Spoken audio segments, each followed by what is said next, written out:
everybody, it's Romania Black, and we are on a Patreon commission from Frank Acevedo, or Frank Ace 22. If you don't know who Frank Ace 22 is, if you have watched any of my reactions, including this one, at the very end, you will see like some end credits where it's me as a caricature in a suit and everything with Whiteboard Coon behind me. Yeah, Frank drew that. So if you look up Frank Ace 22 over on Twitter, you can find their artwork, and they are super kind. They've been very generous to like offer to do artwork for me for free. They're offering to make me like an introduction for my videos that they're animating. So they've been doing a lot for the channel. And so I thought this was just awesome that they wanted to commission this movie. Josee and the tiger, Josee, comma, the Tiger and the Fish. Now, I'm going to be real with you all. I have wanted to watch this film since it came out in 2022. I had the channel going at that time, and I just didn't have time to, or access to see it. So, but now it's on Crunchyroll, so you can stream it. So it works out great. But I'm super excited to finally dive into this film. The only thing I know about it is the protagonist is in a wheelchair. That's all I know. But, you know, I started out this channel way back in 2020 looking at the manga Real by Inoue, who's the creator of Slam Dunk. Those reactions are on my Patreon. But so, I mean, I'm really enthralled. My best friend in real life actually has a physical disability, so they are in a wheelchair. So I've grown up around them through my college years and into adulthood, around them as their friends. So I've been kind of privy to a lot of insights as far as accessibility goes. So I'm curious what this film will do in terms of that and what it's going to talk about, especially in the context of Japan, which I've never been to, so I'm curious to see what we're all gonna get. But yeah, so thank you very much, Frank, for this commission. I'm super excited to see what this movie is gonna be about. I've wanted to watch it for a while, so I'm finally glad I get to sit down and talk about it with you all. As per usual, there will be a picture-in-picture reaction down below, but we're not using the audio because that's how these movies work. But you can sync up with me and my reaction, and with the actual audio, you can sync that up pretty easy, I'm sure, especially since it's on Crunchyroll. I didn't have to like go out and find the file. It wasn't lost media somewhere, so that's a benefit. But in any case, I am excited. I hope you all are as well. Please let me know your thoughts down below, and we're not gonna waste any more time. We are gonna start Josee, comma, the Tiger and the Fish, and we are gonna get that started here with the reaction in 3, 2, 1, and let's find out what we got. Oh, starting out with silence. I don't know how to feel about that. Oh, right. No, I got the sound on. It's gonna like blast in my ear in a hot second. I'm gonna be like, Shochiku. There we go. There it is. It's like the Dolby sound like coming in. You're like, ah! Hour and 38 minutes. It's pretty standard time. Not too crazy long, not too crazy short. Come on, Bones. Is this Bone Studio? Is this same Bone Studios that gave a Mob?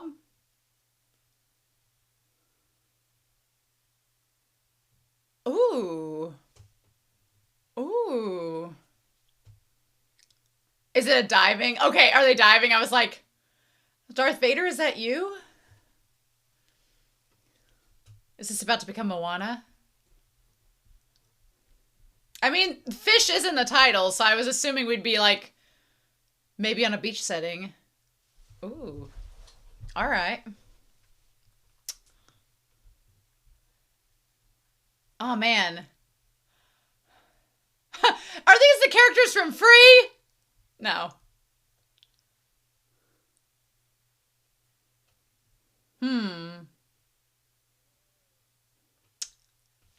Oh, he's got green eyes. Cute. Evan Call. I was like, I recognize that voice.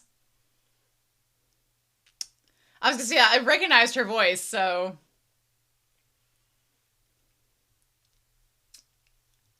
I like this song.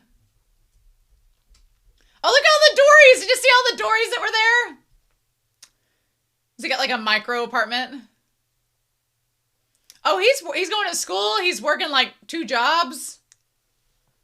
Interesting.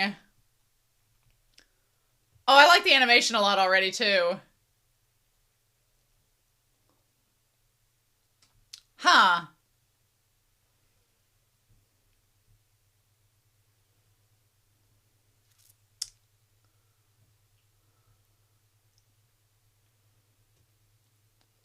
cute. Okay. I'm wondering where the tiger comes in at. Oh, I am a big fan of all of the knickknacks, all the details. Sunio. Ooh, he has a nice deep voice. Sunio. Mm. Okay, so he's in college.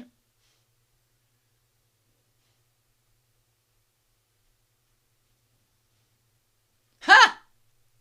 Oh my god. Hi. Uh, Suneo. Oh my, another part-time job, my dude.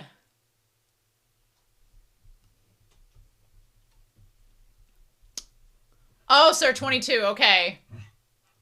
I don't know about you, but I'm feeling 22. It's like all I know about that song. Was this the scene of Blue Giant?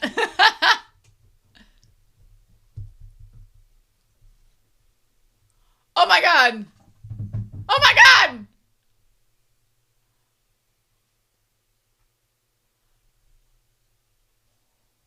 Oh my god, dude. Oh shit. Oh shit. Ah. Ah.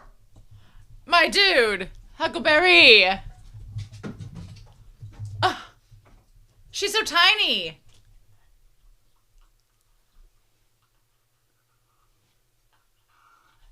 Oh. Oh, dude, does she have purple eyes and he has green eyes? Kumiko. Oh. Oh. Well, he was kind of a barrier.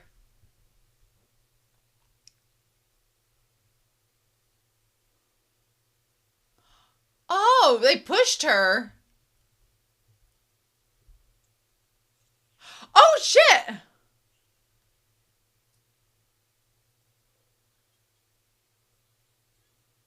Oh, girl. He did just save you from running into something and dying.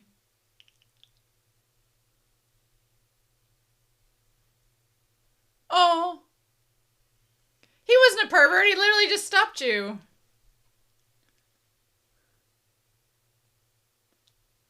I'm guessing she's the tiger.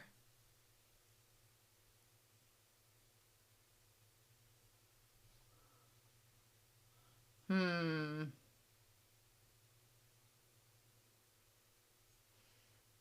Hmm. Oh, I feel for her, though.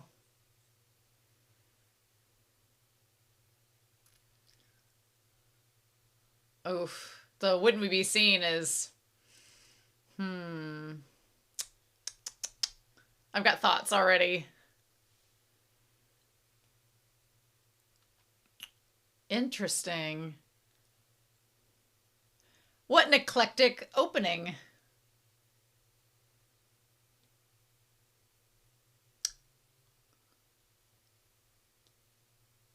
She kind of looks like her grandma a little bit. Well...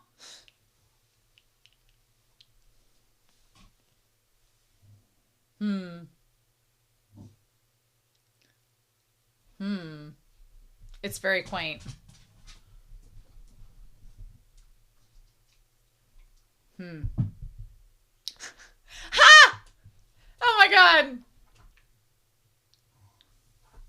Ah! The poor cat.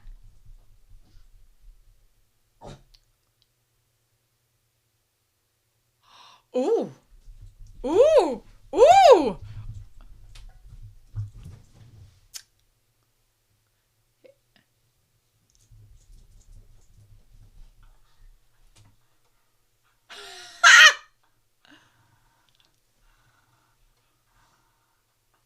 He's like, I didn't even want to come here.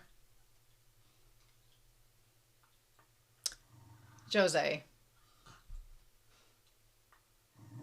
Josee. Not Josee. Josee. I had a friend try takoyaki the other time. I didn't realize they were octopus. I like calamari. I don't know if I would like them or not.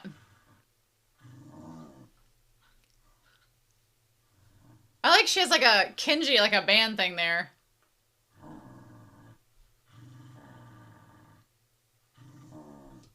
Ha!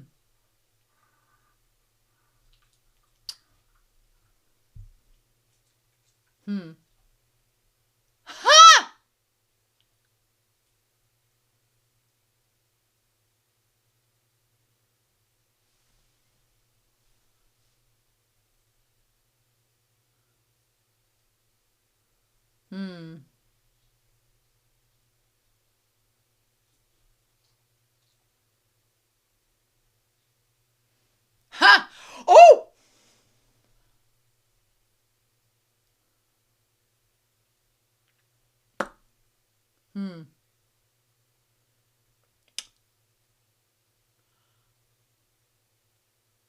Oh. Yeah.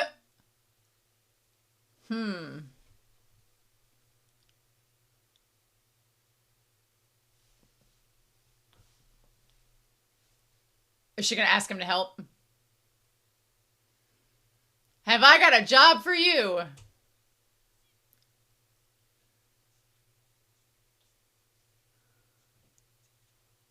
Huh.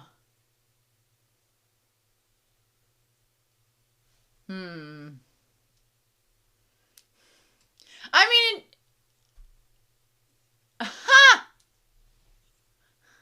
Seriously. Ah! Seriously.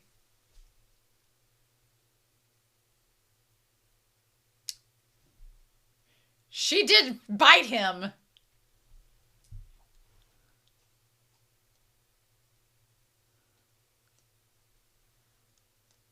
What a handyman.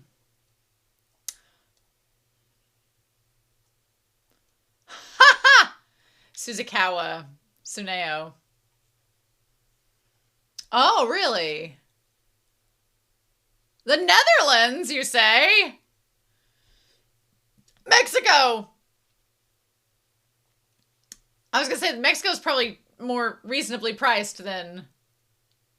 Ah, does she like him?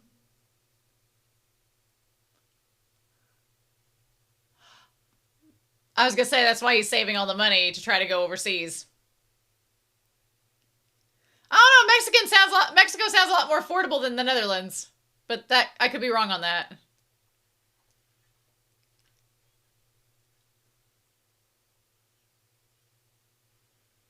Oh.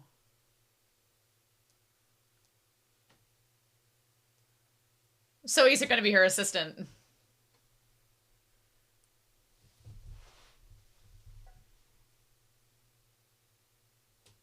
I mean, what'd you expect it was going to be?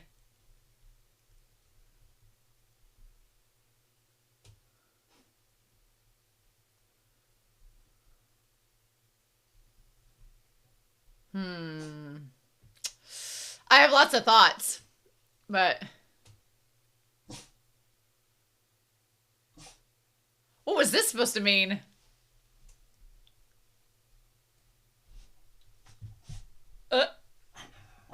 No. Josee. I mean, does she have a crush on him?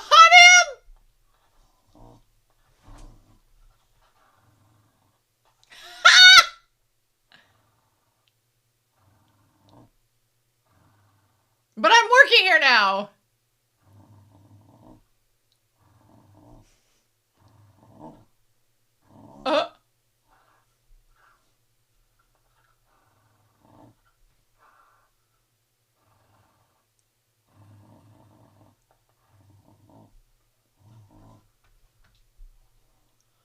Oh. Ha! Ah! Oh, in the past month. So he's worked there for a month now.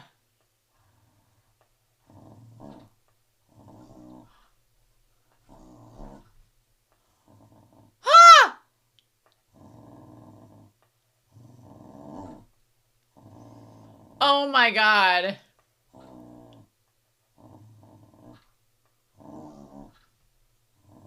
Oh, pachinko. Okay, so she went to go gamble. Ah!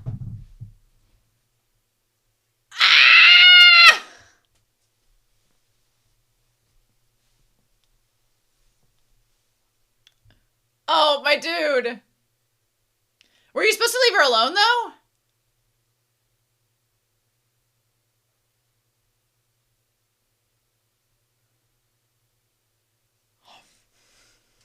She wanted him to leave. Or maybe that wasn't her wish.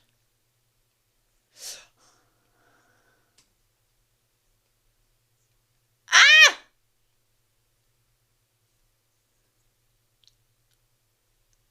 Ha! Yeah.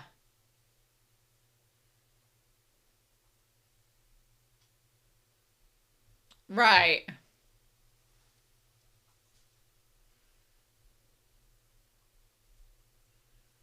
Hmm. Oh. I mean, she clearly has a crush on him.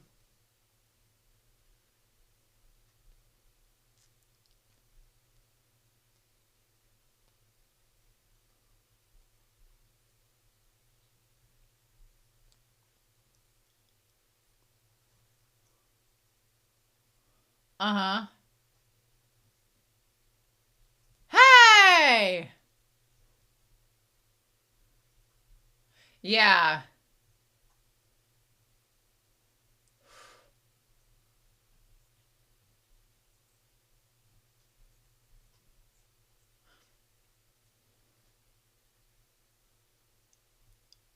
Yeah.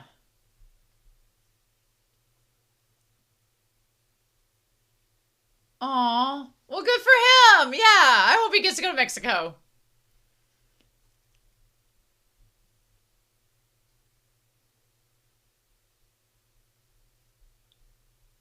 Uh,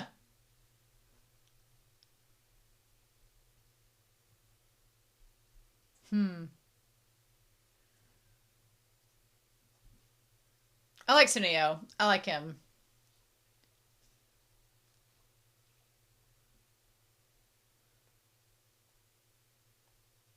Oh, cool.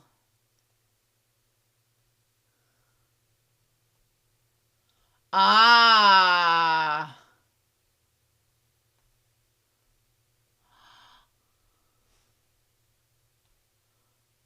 Oh.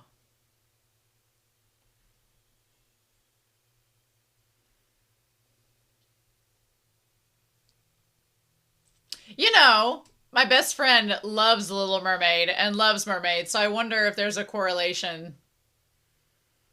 I don't know.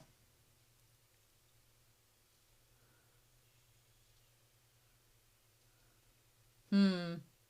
Maybe this will inspire him to like take her to go see stuff because it makes him happy.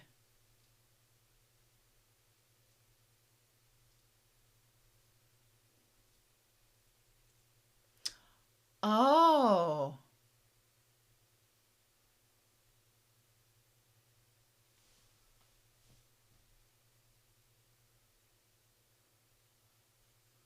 Mm.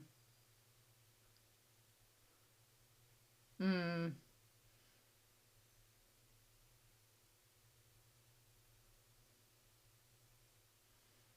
Mm. Oh. That would suck to just be stuck there all day with no way of getting out. That sucks.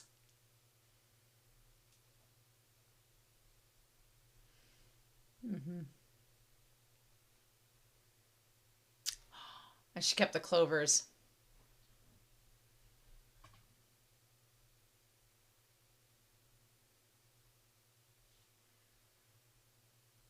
Hmm.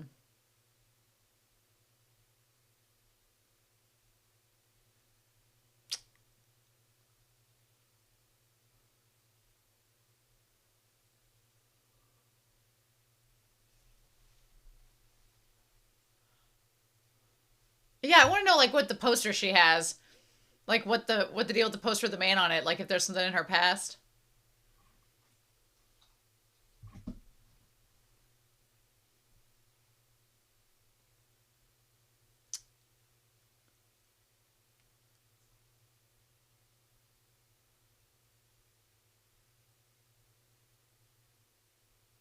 Mm.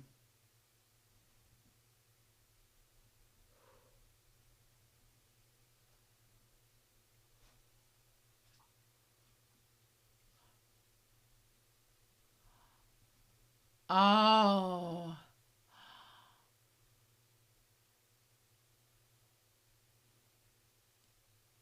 Oh, that's pretty.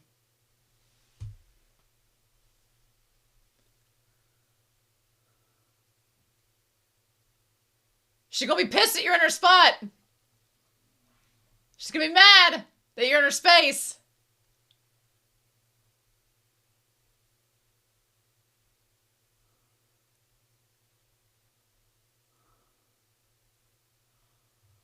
Oh, she left.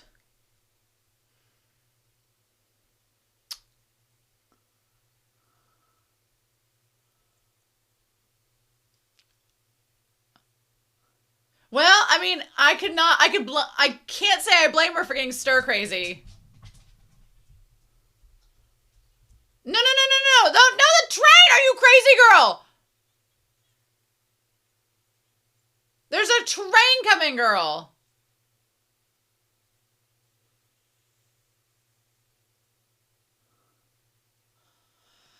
Whew.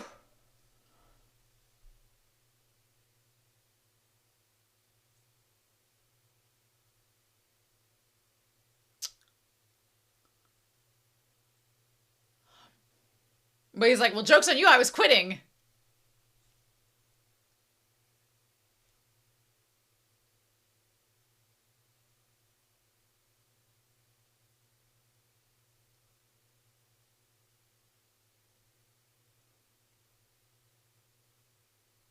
Hmm.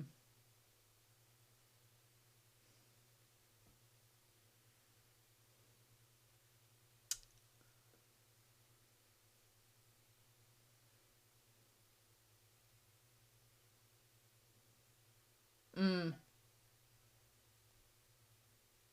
Uh,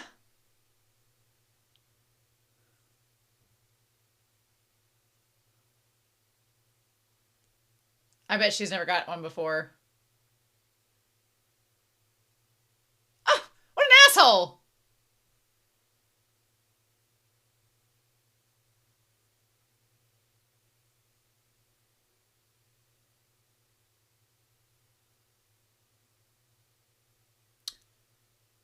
Ah. Like the beasts or tigers.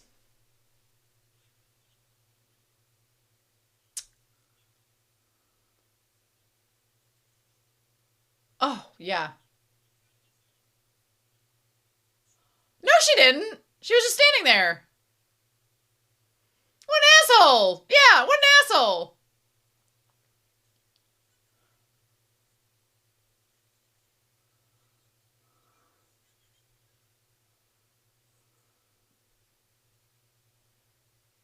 There you go. Get what is owed to you.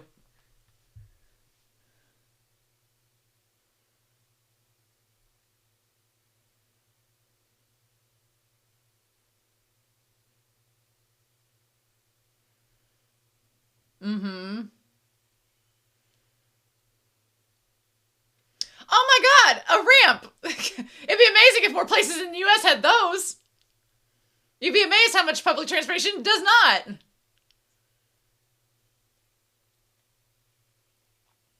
No, oh my god, so true. Right? So freaking true. If you're lucky to find an elevator, no joke.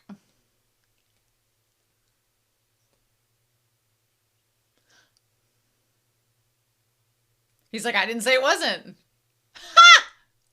He's like, I'm literally doing nothing to you, girl.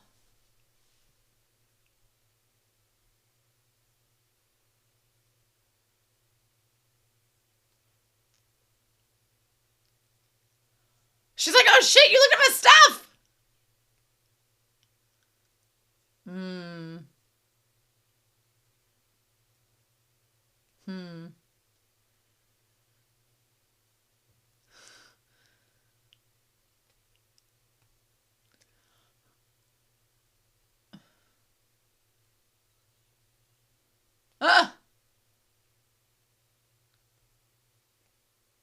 Hmm.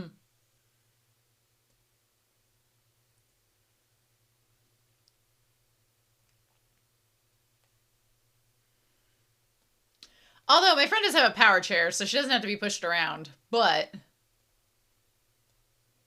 yeah, trying to find like the ways to get to places that are accessible, you'd be surprised.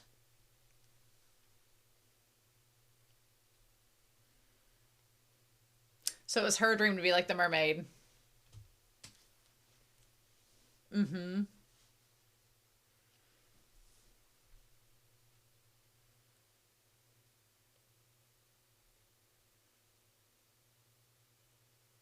Oh, she's like, I want to get closer.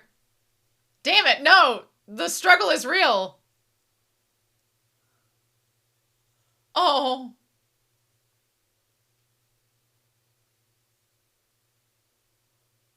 Oh.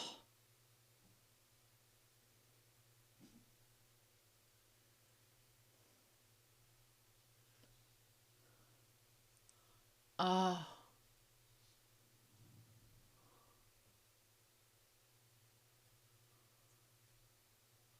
Oh.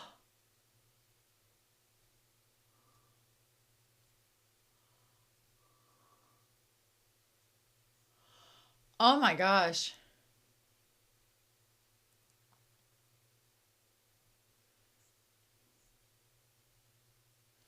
Oh.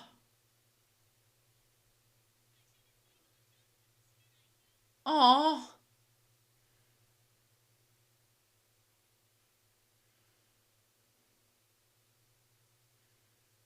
Oh. Oh.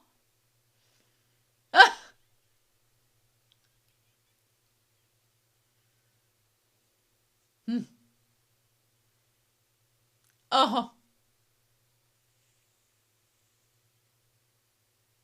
Oh. Also, this man is freaking strong. Oh. Oh. Oh.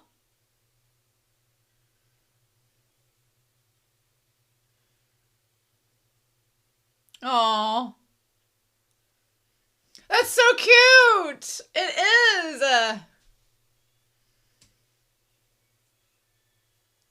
Oh.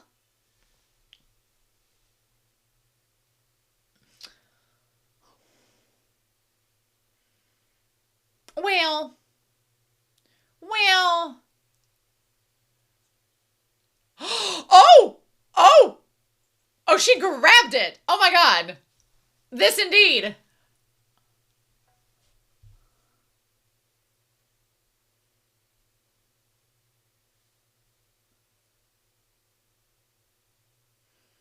Because I work by the sea, girl.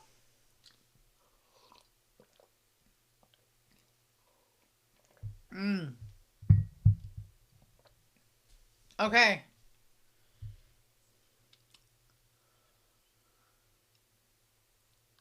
Well, yeah.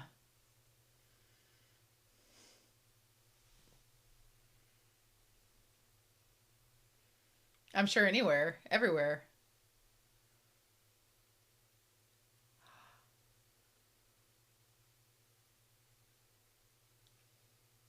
Yeah, weren't you gonna quit?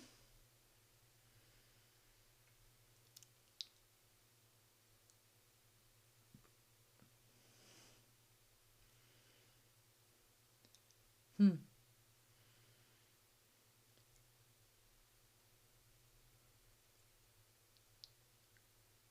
Oh. I love her little like purse. Also the crepes. Nice. Mhm.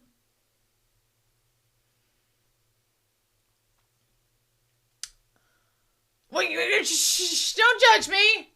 Oh, with your boyfriends. Five at once.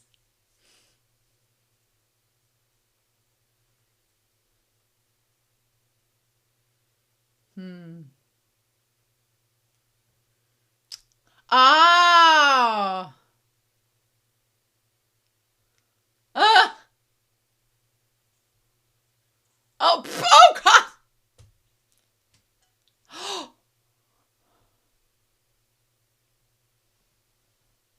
Oh, all the paints. Mm-hmm. Well, wait a minute.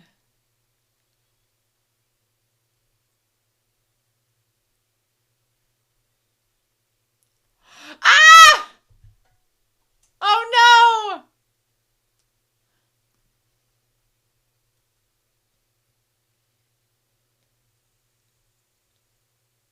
Hell yeah.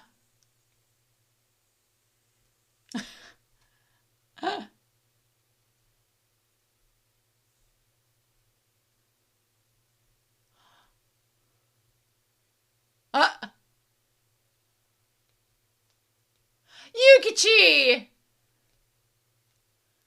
He's so fat!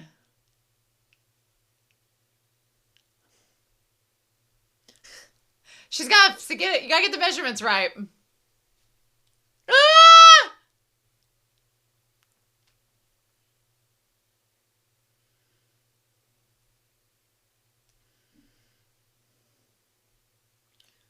Aw.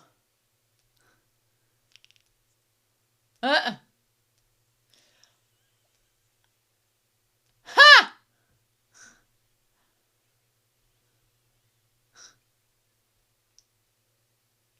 Hmm. Yeah, I love those types of aquariums. Mm-hmm. Hell yeah, whale shark. Oh.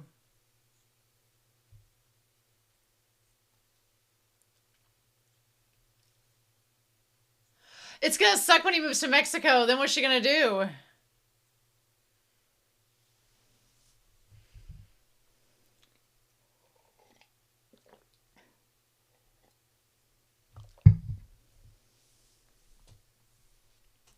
Oh, she looks cute with her hair up. That's cute. Oh, I love all her paintings. The sunflowers are so pretty.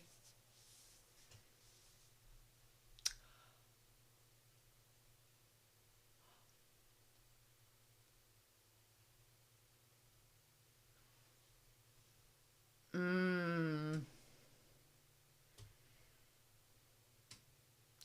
Yeah, but you're not doing her any favors. No.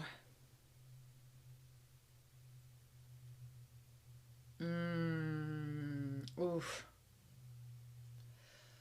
Girl, what happens when you die?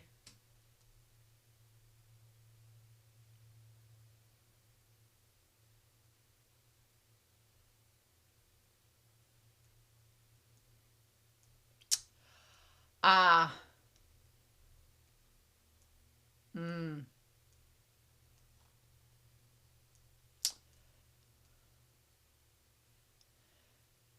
I feel like she's very stuck in the old ways of like when people tried to hide others with disabilities, and now it's way more tolerant and accepting of recognizing they're human beings. You know? Justice. I feel bad she's been sheltered this whole time and like her grandmother hasn't taken her out.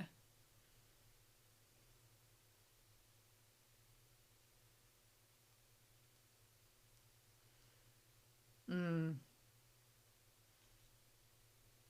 Huh. Caretaker.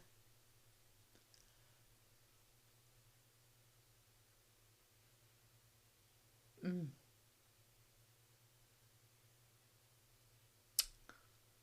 Ah. Ha! An uncouth person to understand their talent.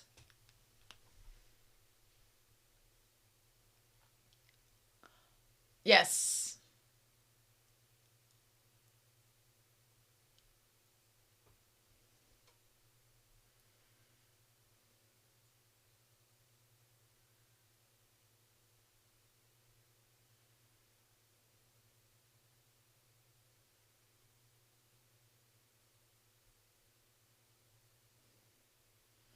Mm-hmm.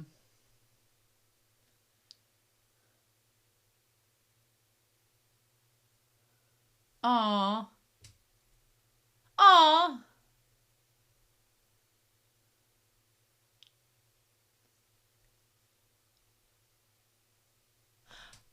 Nice.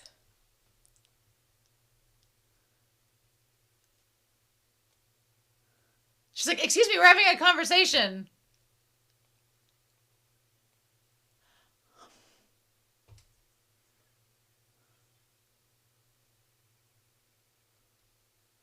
She wouldn't waste her time on me. Oh, man. Mm. Then what about Beatrice? That was cute.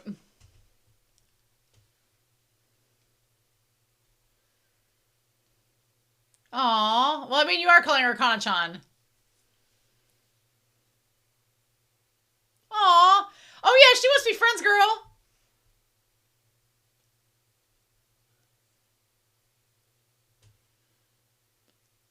24. Wow. Okay.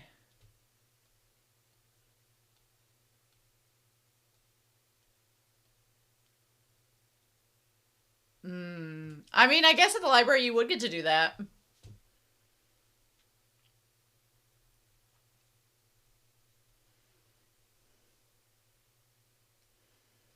Uh. Oh. Ah! What?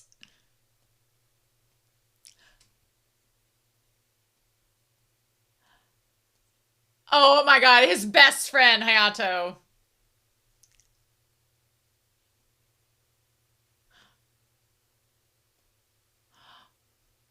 Oh, of course. Maybe he's perfect for her.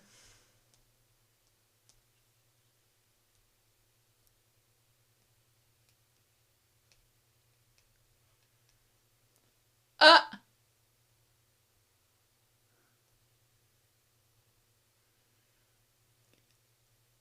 Hmm.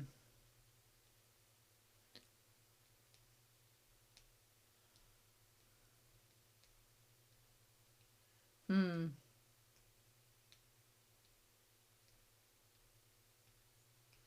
Am I? Hmm.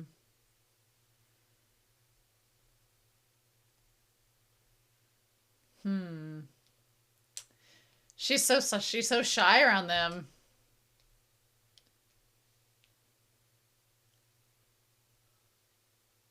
Oh.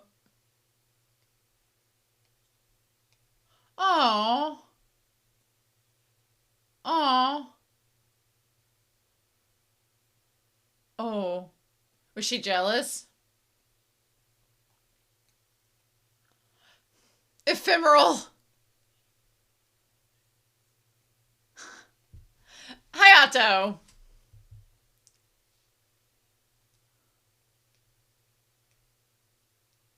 Hmm. Why not?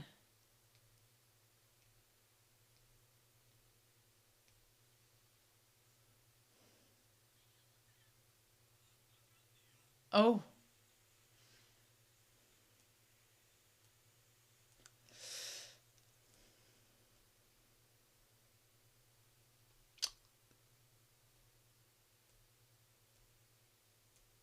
Hmm.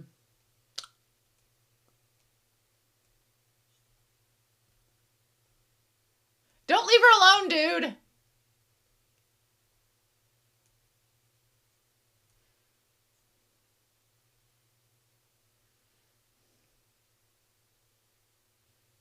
Hmm.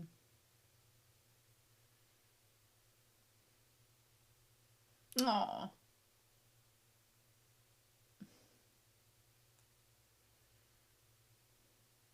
Hmm. Oh. That sucks.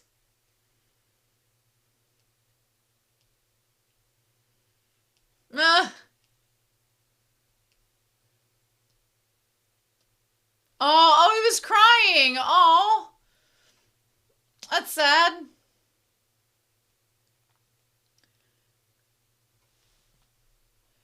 Ooh, that is nice.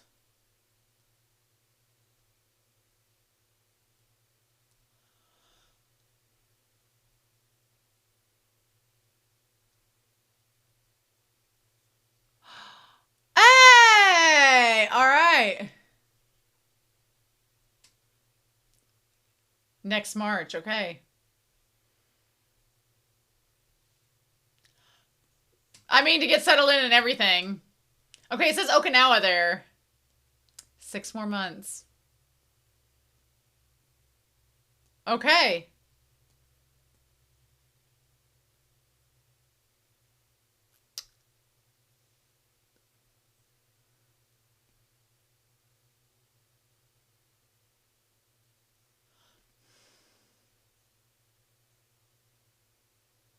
Does he?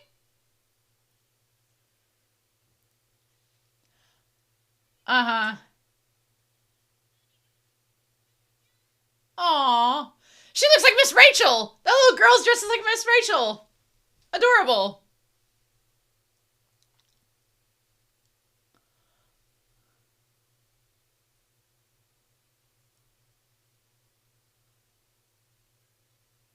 Hey, there's your job opportunity, girl. Oh. Aw. Oh my god! So cute! Aw! Ah! Oh, that's so cute!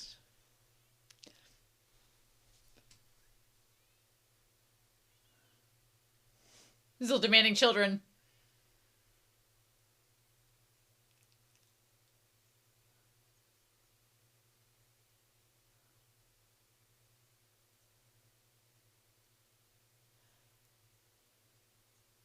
And then there was the youngest in her musical debut. Mm.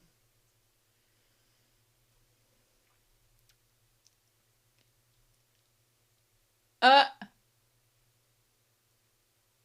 Oh no.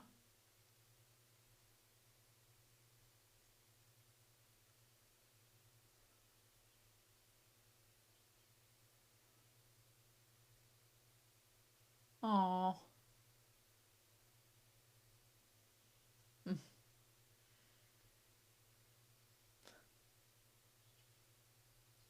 Oh. This little girl's so sweet with her little strawberry beret.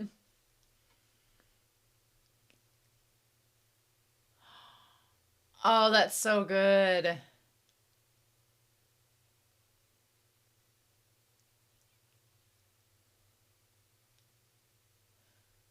Mm. Oh. Well, I mean,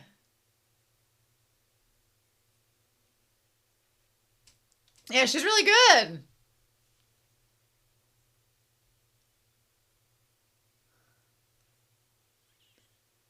Oh.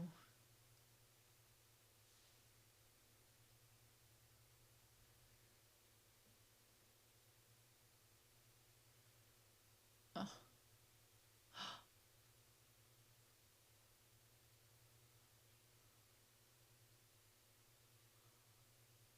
Is he just telling her?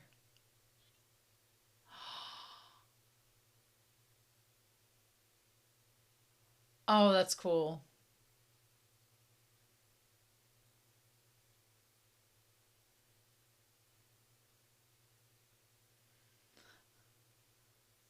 Ah. Ha! That's really cute.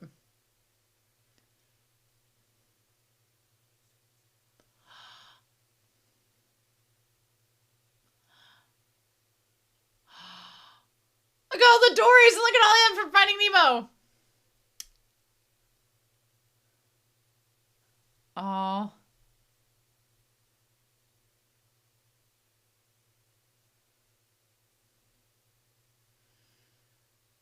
Oh.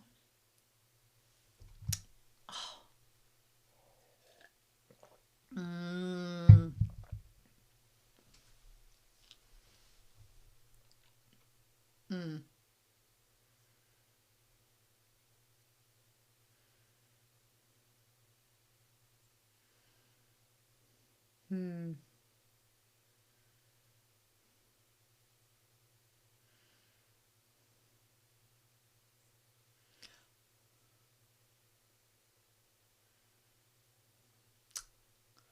So that's why you need to go to Mexico. Okay.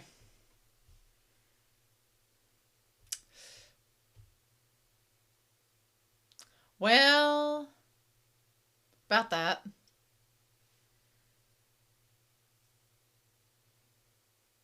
Oof.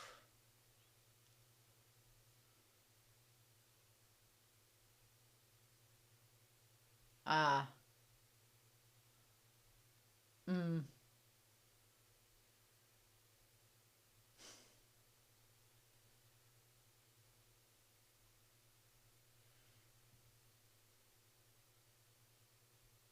Oh!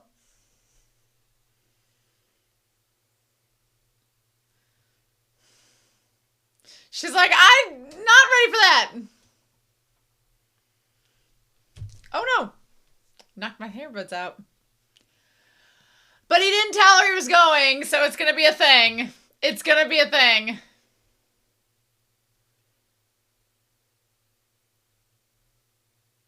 She's like, I thought you quit.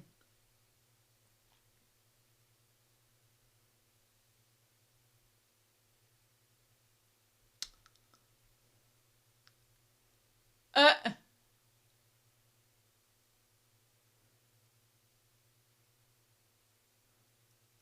Hmm.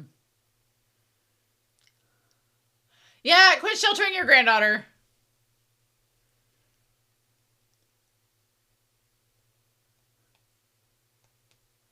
I mean, I don't know if you're gonna be laughing when he tells her that he's going to Mexico. I mean, I'm sure she thinks they're going on a date. Maybe they are.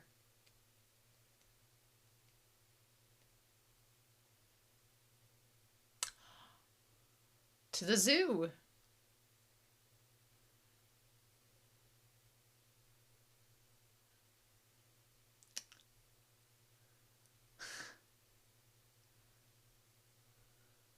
That's not a very big fence guarding you from that tiger, to be honest. I'd be a little freaked out.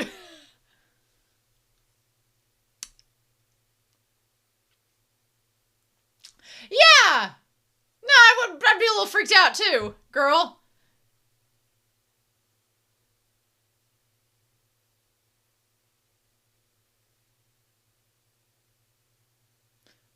You should tell her you're not going to be here in 6 months. I would want something much higher as a fence.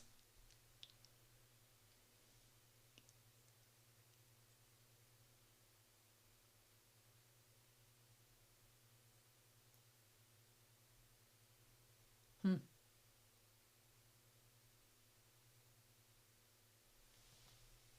Hmm.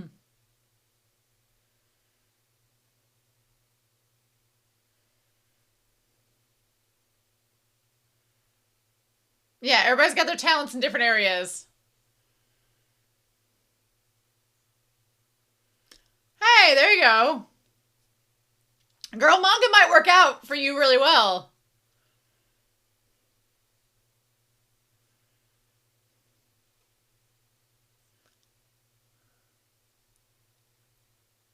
Hmm. Aw.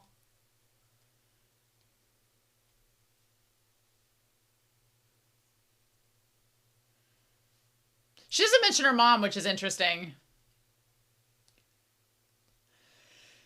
Well, about that. Tell her. You're not going to make this easy for her. Just be honest and tell her outright. Dude. Dude. Bad decisions, Suneo.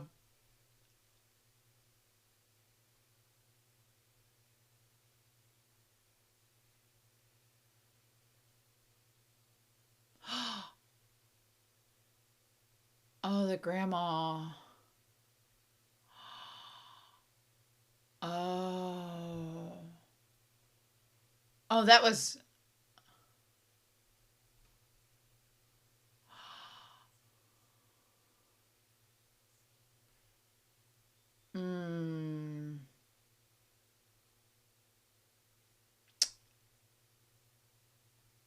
Oof.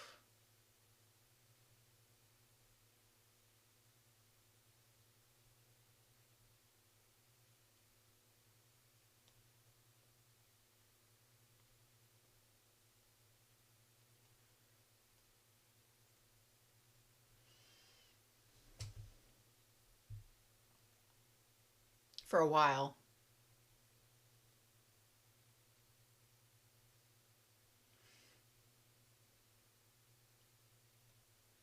Oh.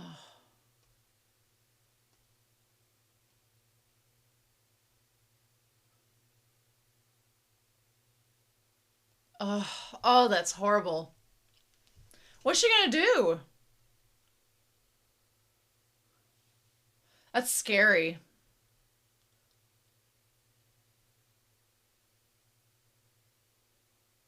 Oh wow. As long as y'all don't do not do any cave diving, we're good. Don't get in that. I've watched too many videos about cave diving and it freaks me out. So no, don't be going in any tight spaces in your diving gear. No, no, no, no, no. This seems like cave diving, my dude. Don't do it. Yeah, get out of there.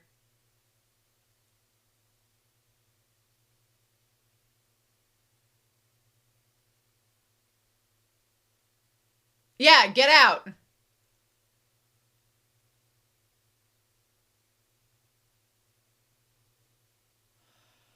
Oof. Nope, nope, none of that sounds appealing. I'm good. I don't have to dive. I'm great. And like, what if you get the bends? And no, no, no, no, no, no, no, no, no, no. No, no, no, no, no, no, no, no, no, no. Mm.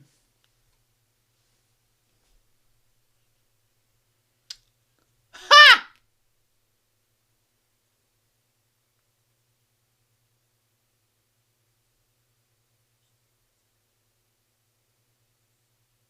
Yeah.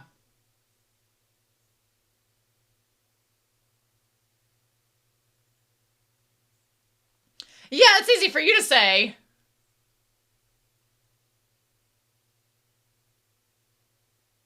It's easy for you to say.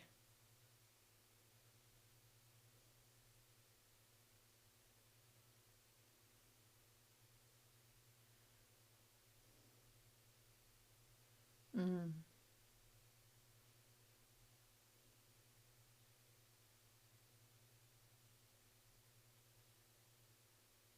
Mm. Oh.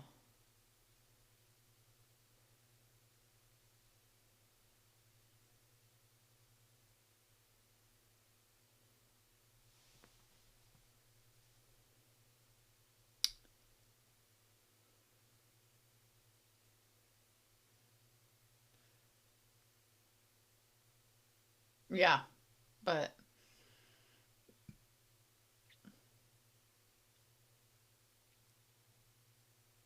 Mm.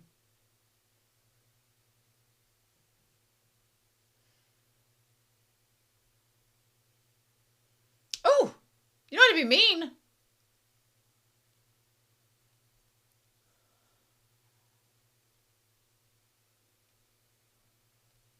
I mean, why wouldn't she be able to do that? Drawing has nothing to do with her walking.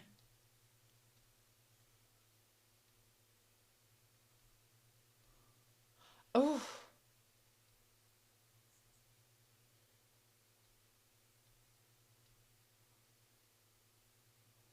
Oof. Oof. I mean, he could do it without being condescending.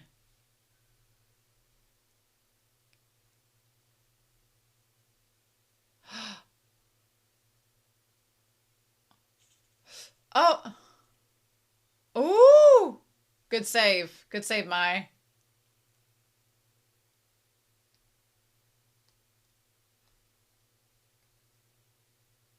Mm.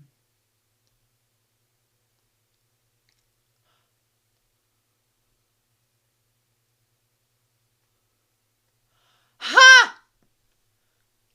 Oh.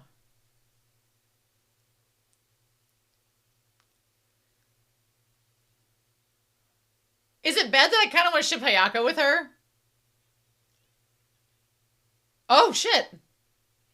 Oh my god, girl, don't make this about you.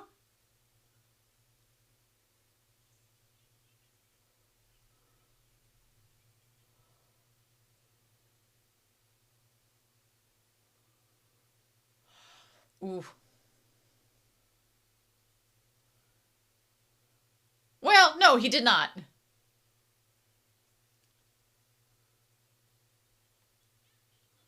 Yeah, no joke. Well, it's what she wants the relationship to be. Damn, that was not appropriate. Yikes.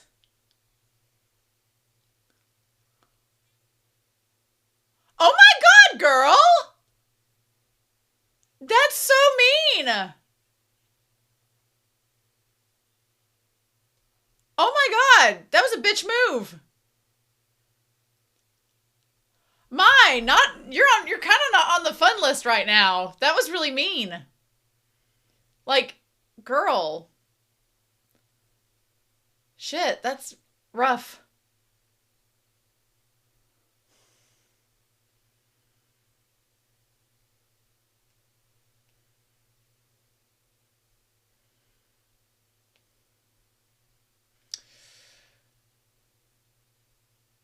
Oof.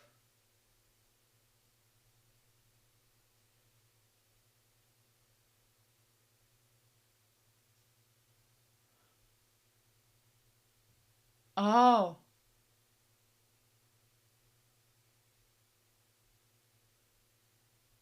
Mm. And she cut her hair.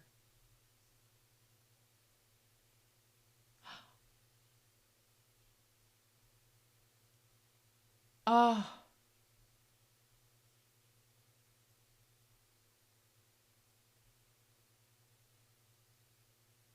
Oh.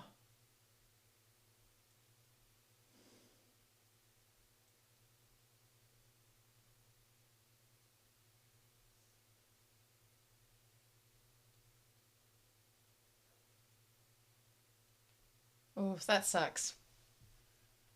I want to throw away her artwork.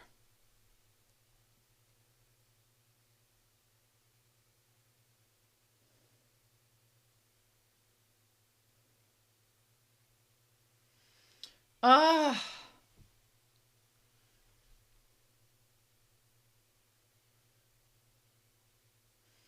I wonder if this is based on a manga and like they cut out some things. I wonder. Also, she got a little power chair. It's a little bit different. I guess they maybe the welfare services helped her get a power chair because there wouldn't be somebody to push her, so she would need that. Maybe, maybe to be more independent.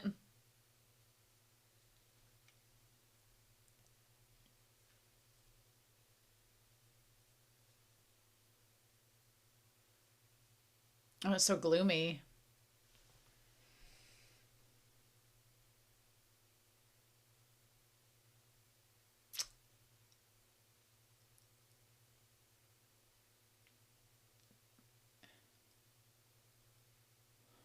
Oh,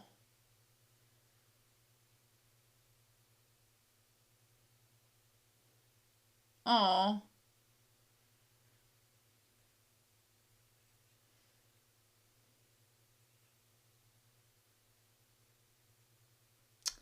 oh, oh,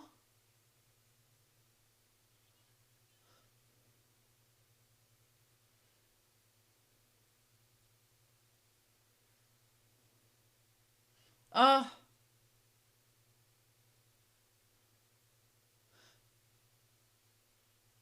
oh,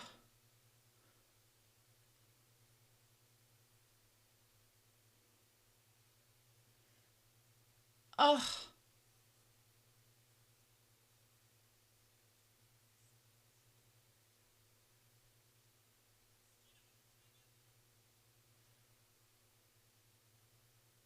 oh.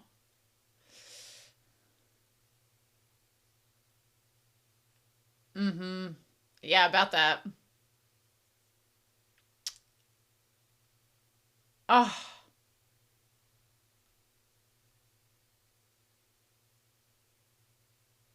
Oh.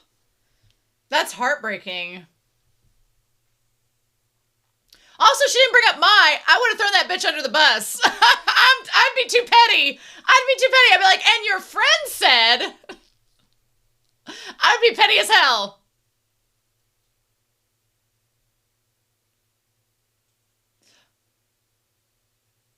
Oh, shit.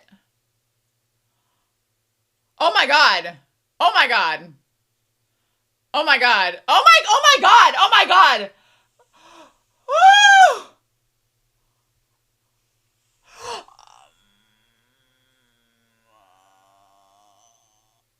Oh, my God. Oh, my God. Oh, my God. Oh, my God. Oh, my God.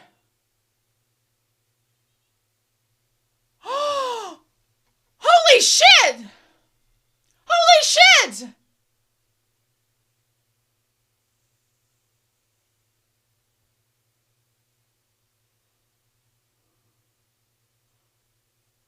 Oh my God. Oh my God. Why? Why? Girl, bitch, do CPR.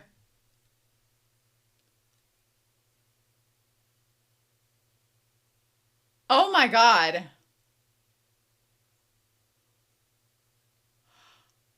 Ah.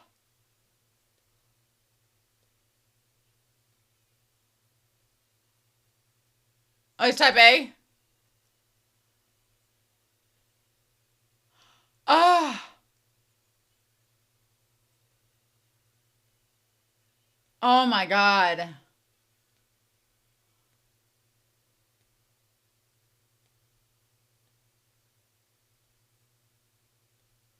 Ah.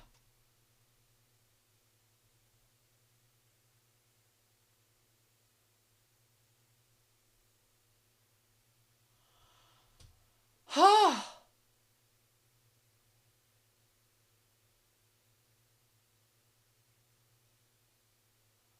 Oh, shit.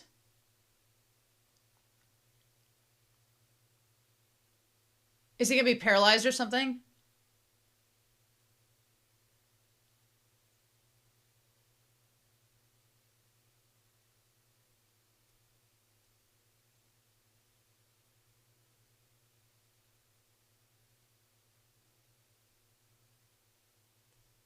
Okay. Whew, okay.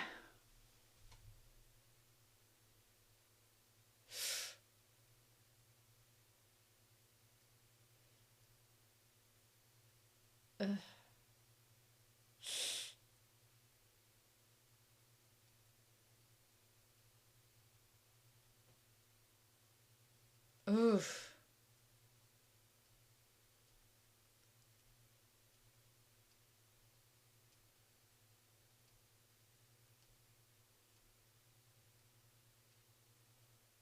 Oof. Is that gonna affect him being able to dive?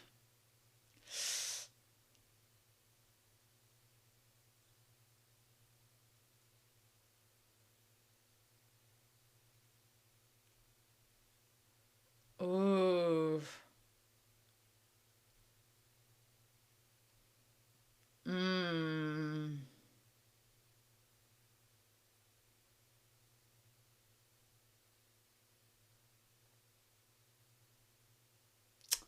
Whew. And he's young too. Well, hell, Maya's gonna blame this all on her. This bitch is gonna blame everything on her.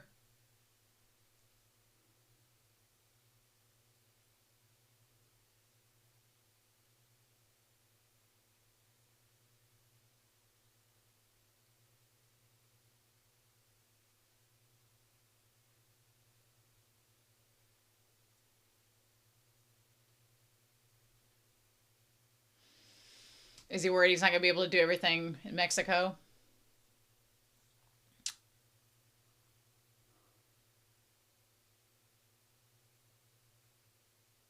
as he says this to her.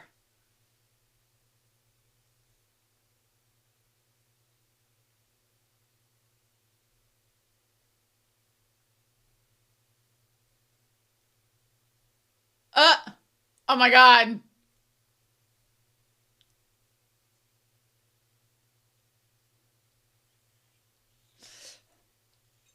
Oh no! Oh no!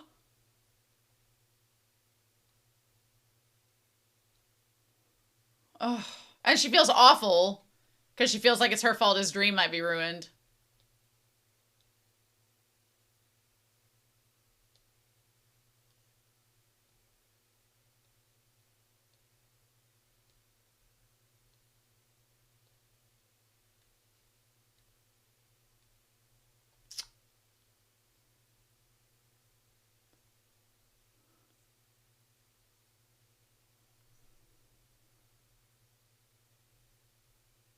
Oof. I was waiting for this.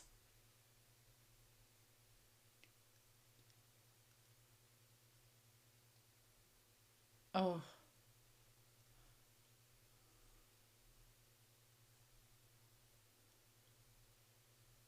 Oof.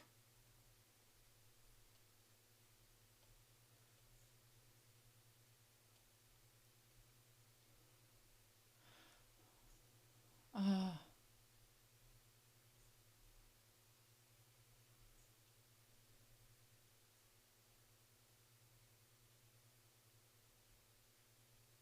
Oof. Oh.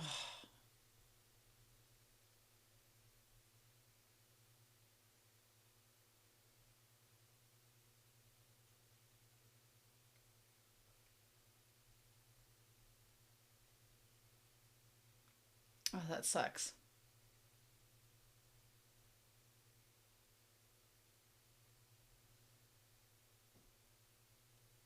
Oh. This movie's so sad. It's really sad.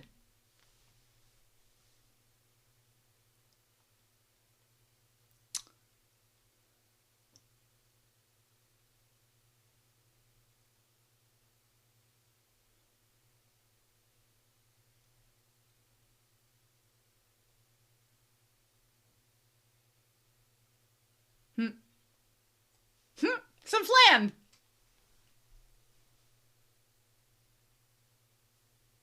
This is inadvertently your fault, girl.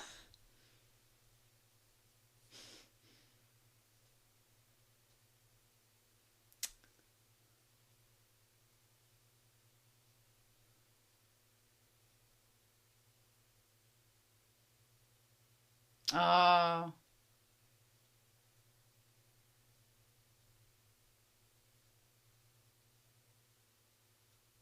Hmm.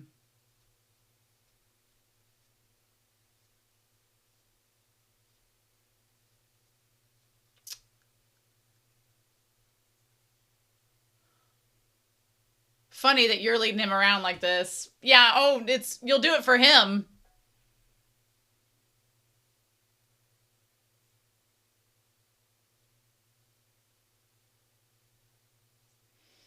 Oh.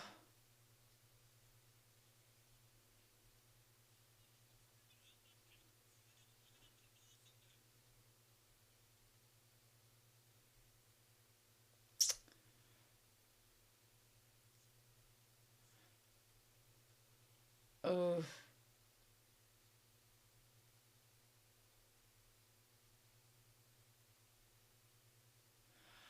This is not the right moment to do that.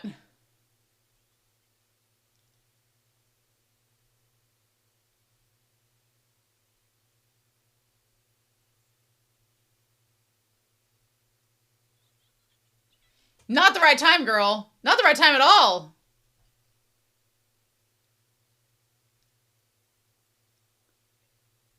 Well, kind of your fault. Honestly, in a way.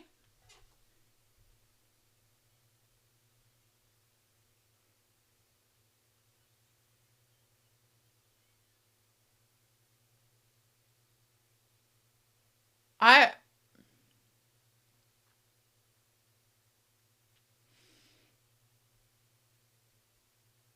Hayako's like, why am I always the one stumbling across all of this?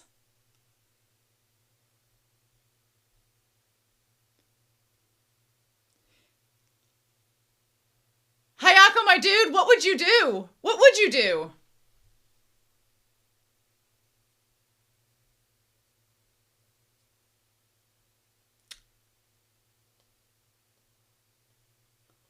Oh, and now this. I wouldn't open it for you either.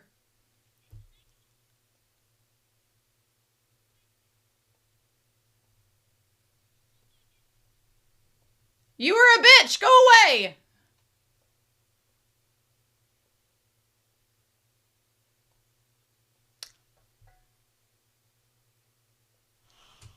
What a bitch! Why would you do that? Oh my god, she's the worst.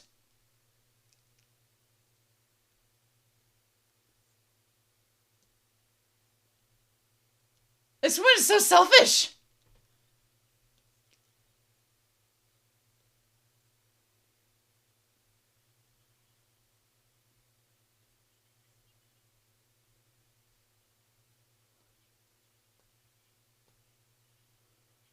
She's like, what are you doing? Why are you doing this?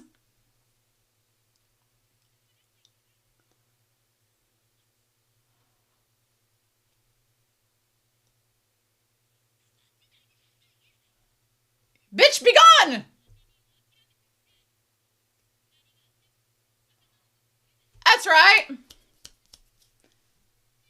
Yeah, so get out of here.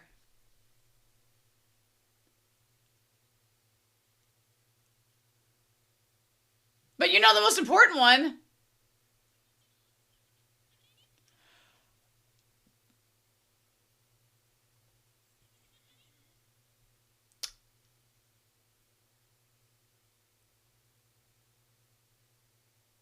So you just came to... Oh my god.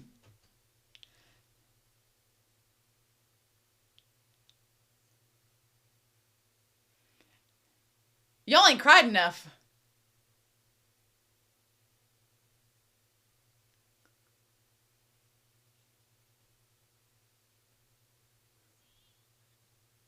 Are you? If you have to say it, are you? Hayako, do not settle for her.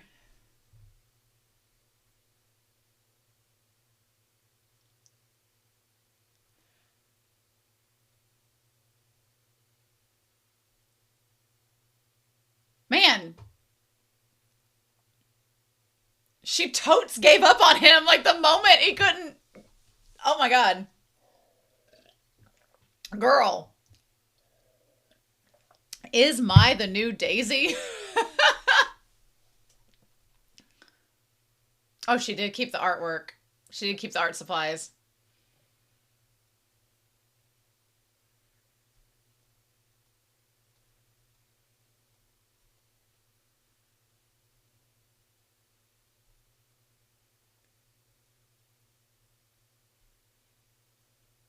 Aw.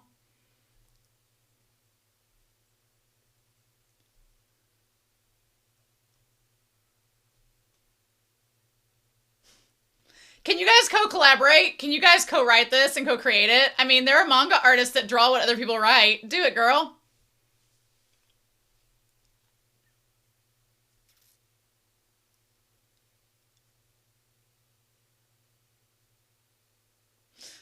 I wish you would talk to him like in the process. Yeah. Oh.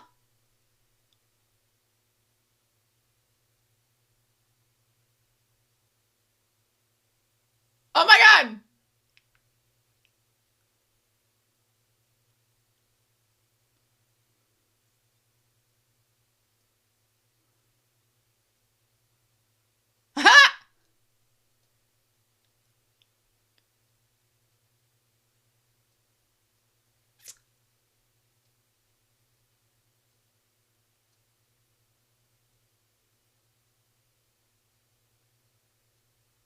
Mm.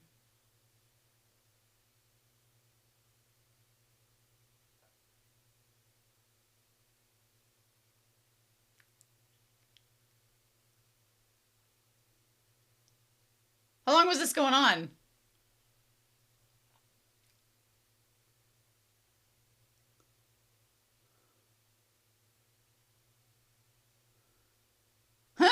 I do like Hayako a lot.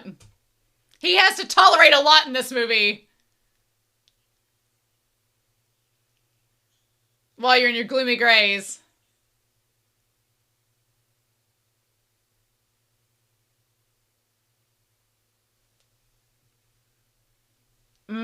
Oh, I love that callback. That's nice.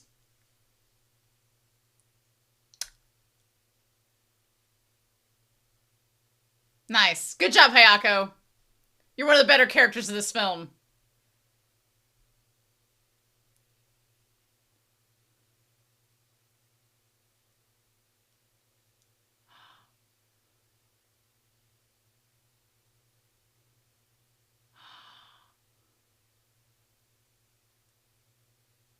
She's like, yes. Oh, and all the parents are there.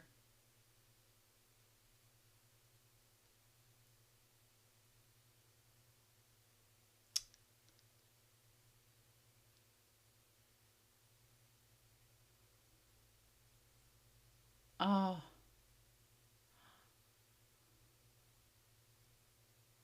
Did she have it wrote on the back of it?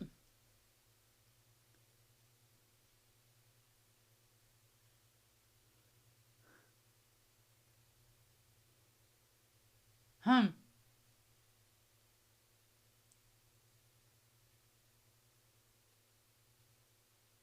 That little kid, her little kid. I mean, whatevs. If I was his parent, I'd be like, get back there and listen to the story. Oh, that's gorgeous. That is so pretty. I love her hair.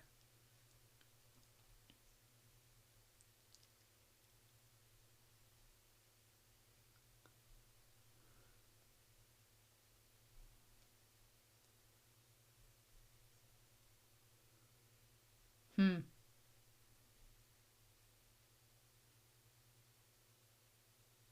Aww. This little kid.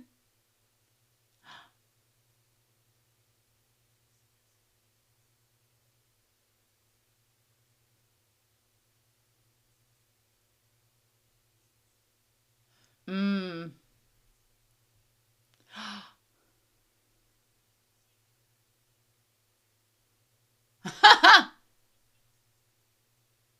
Mmm.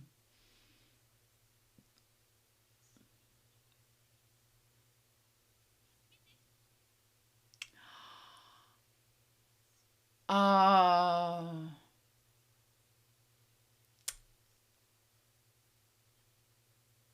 Mmm.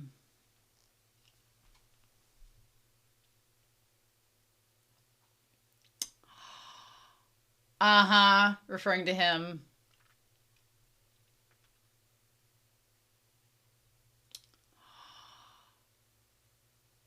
Oh.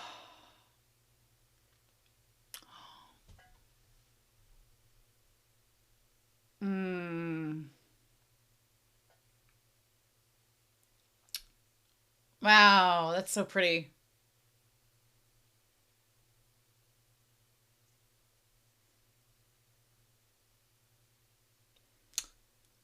Mm-hmm.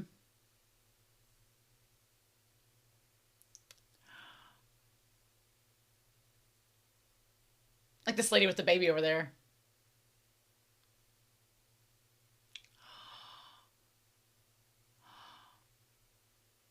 And it's gonna attack him instead. Oh.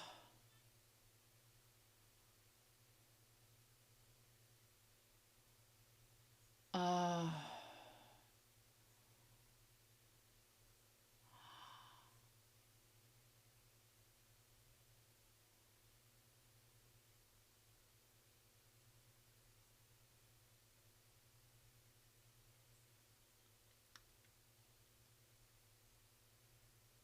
Oh.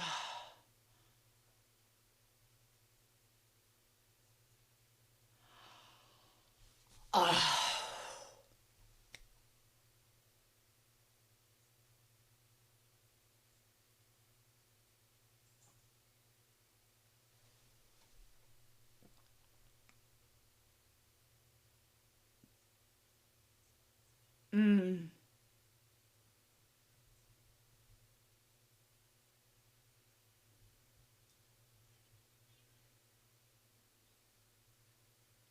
Ah, by boat. Ah, ah,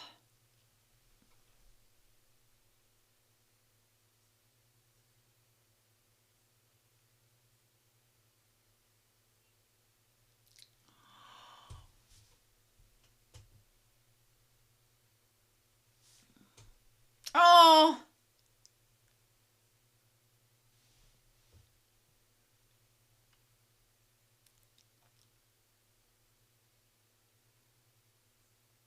oh.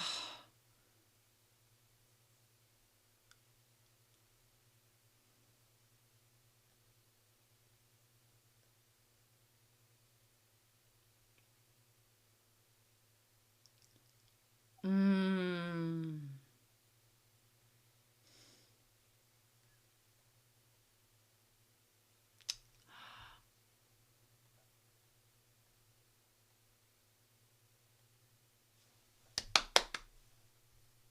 Oh, that's so gorgeous. Yes.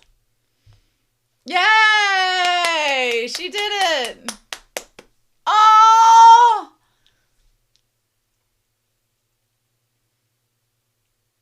Hayako, you're such a real one.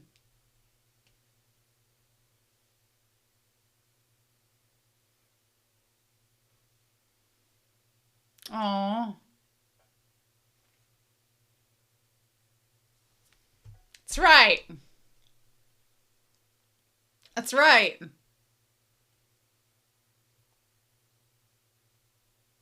Now get to it. Now get to it.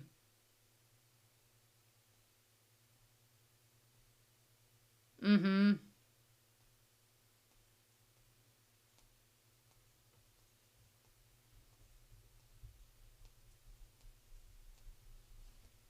There you go.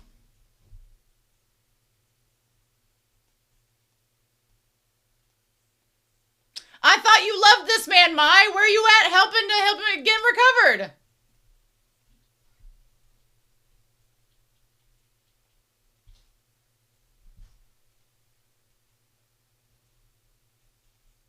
Mm-hmm.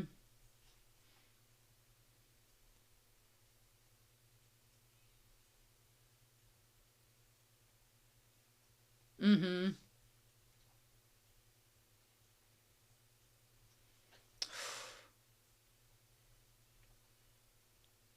Mm-hmm. I kind of ship Hayako and her. Is it wrong that I do? Oh, there she be. There the winch be.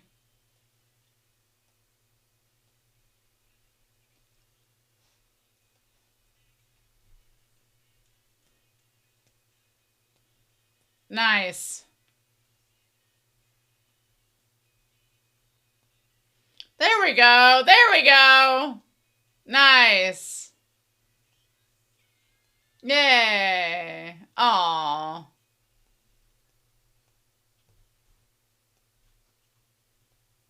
Mm-hmm.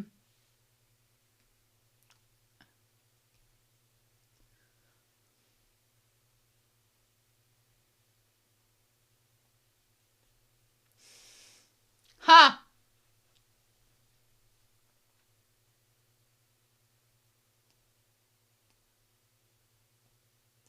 Mm.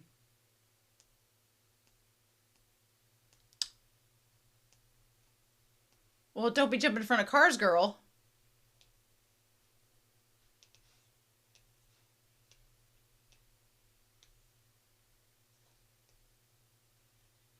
Mm.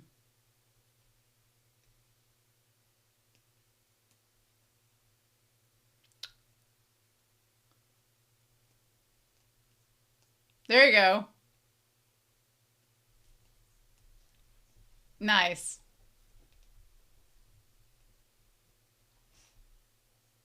Mm-hmm. Good.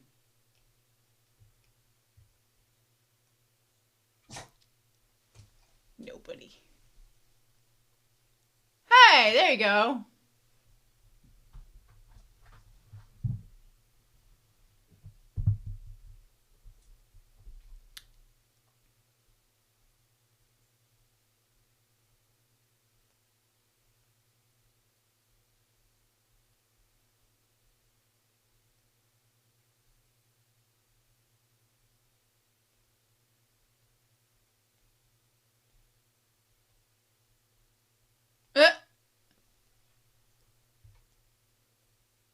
Christmas Eve, isn't that? Yeah, December 24th. It just hit me.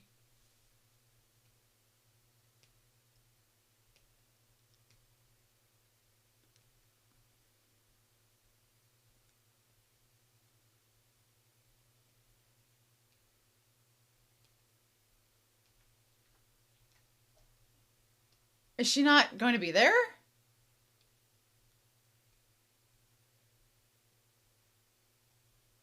Huh.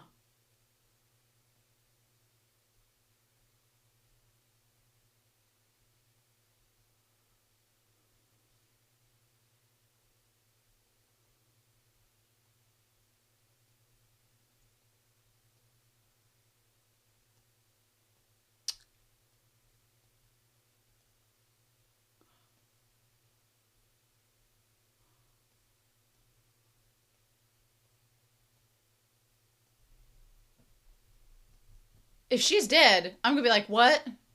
If she left, why didn't she tell him?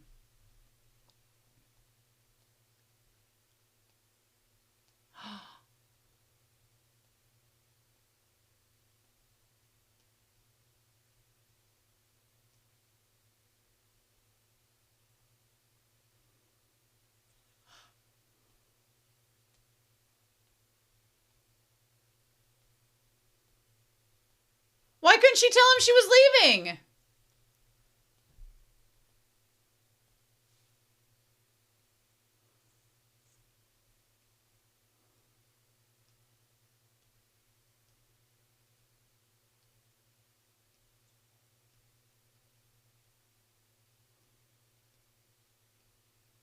Oh.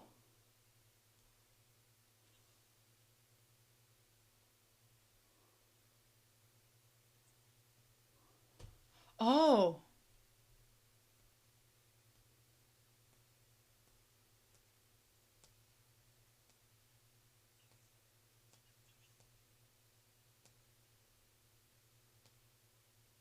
Where would she be?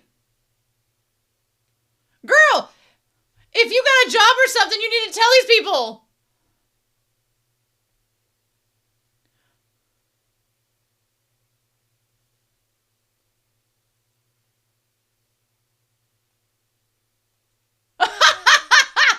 Hayako is my favorite character in this whole movie. I love him.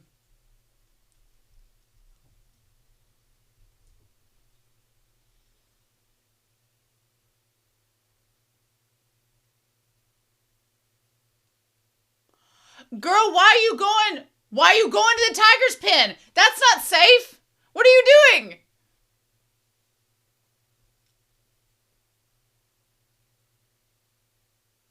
Could you go face the tiger after he was discharged?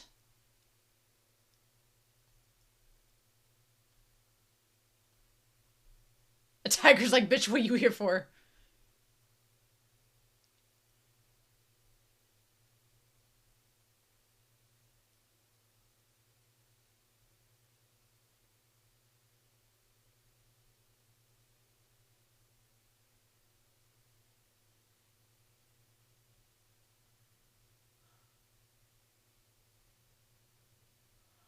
What is happening over there?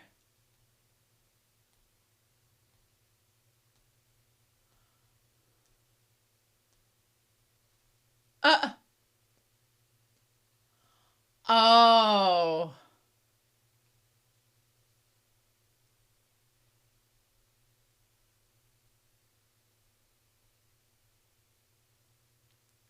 Girl, could you not have waited to go on this zoo adventure till after he was discharged? I bet he would have gone with you to the zoo to face the tiger.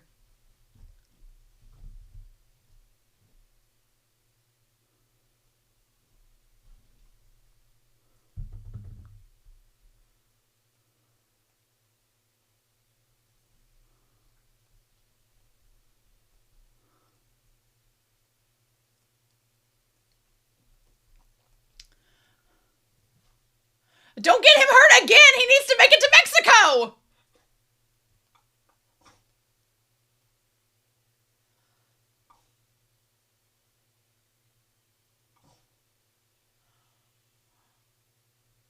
Oh my god, I would have so much PTSD for crosswalks.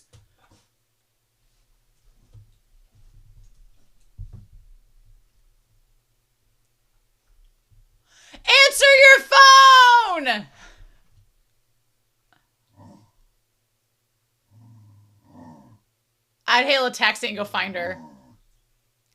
Oh, shit! Oh my god, why is this happening? Oh my god.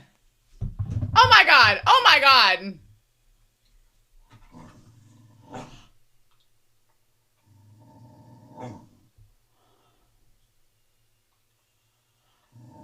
I don't know if he should bear that weight on his hip. Oh my god. Oh my god. Oh my god.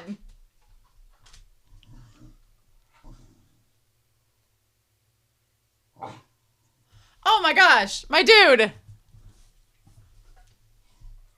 Yeah, you know, the shin fracture. He still has to go to Mexico. Yes. Yeah, you weren't there, bitch.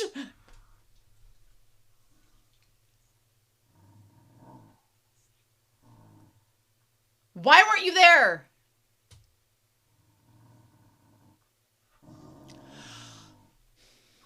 Mm-hmm.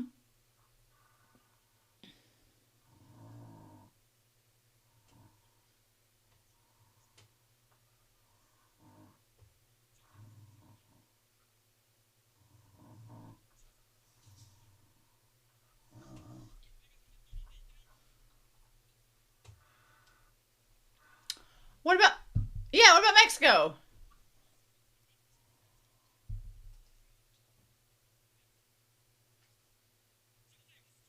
Oh!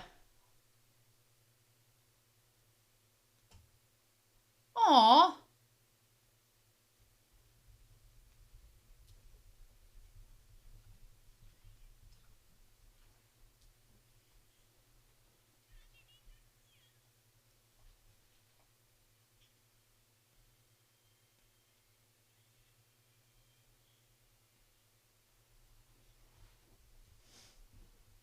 Aw.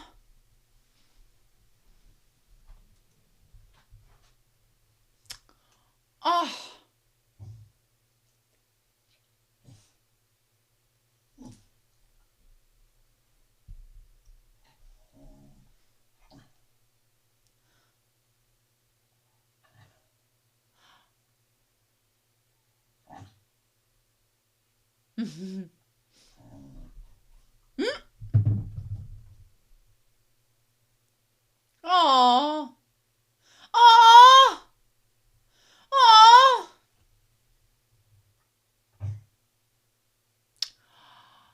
Okay. All right. All right. Damn. Okay.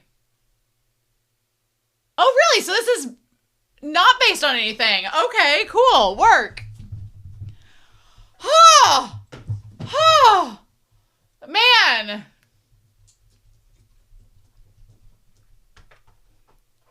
Oh, Zena Robinson as Hayato? Hell yeah. Hell yeah, he is. Man.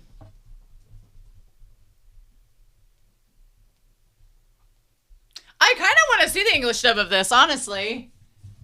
Oh. Huckleberry. I definitely want to see the English dub. Aww. Aww.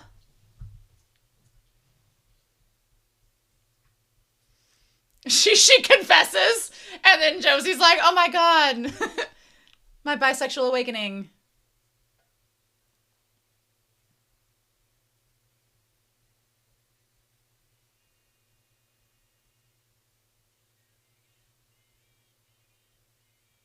You love who you love, right? I need to learn that. Aw, yeah.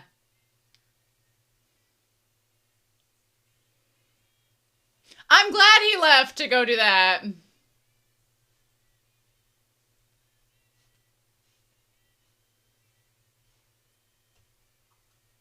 Nice.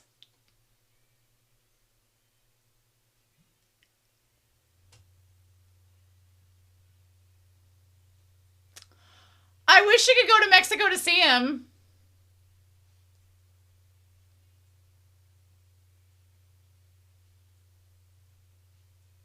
I also like to imagine that their love is kind of like goes beyond just having to be around each other and beyond like hoarding them away. You could have done better, Hayako, but I get it. Uh, Maybe he'll see Hinata. Well, that's in Brazil, not Mexico.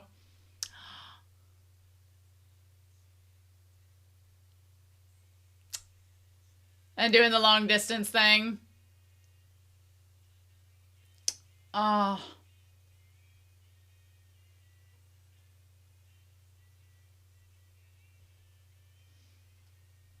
Aw. Oh, they tear down the house.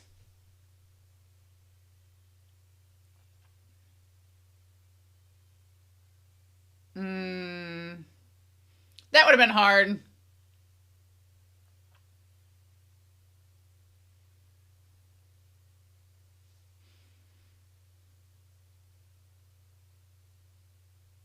Evan Cole, yeah. Aw.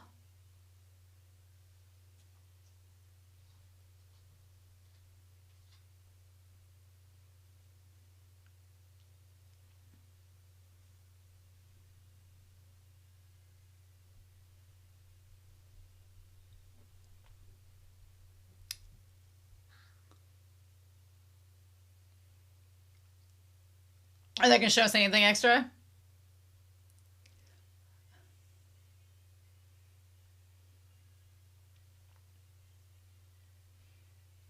This kind of felt like The Secret Garden, but in reverse.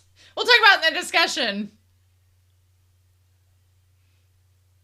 Kind of felt like that.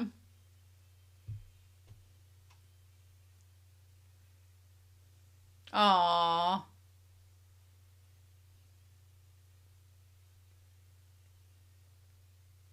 The animation was so pretty. I loved it.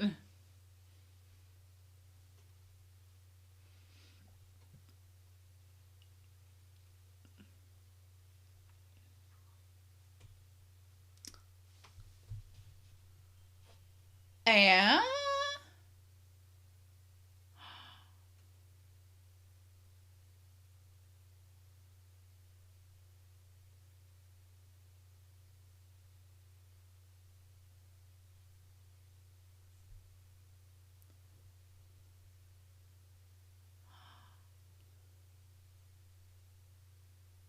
did you die? Are you a ghost?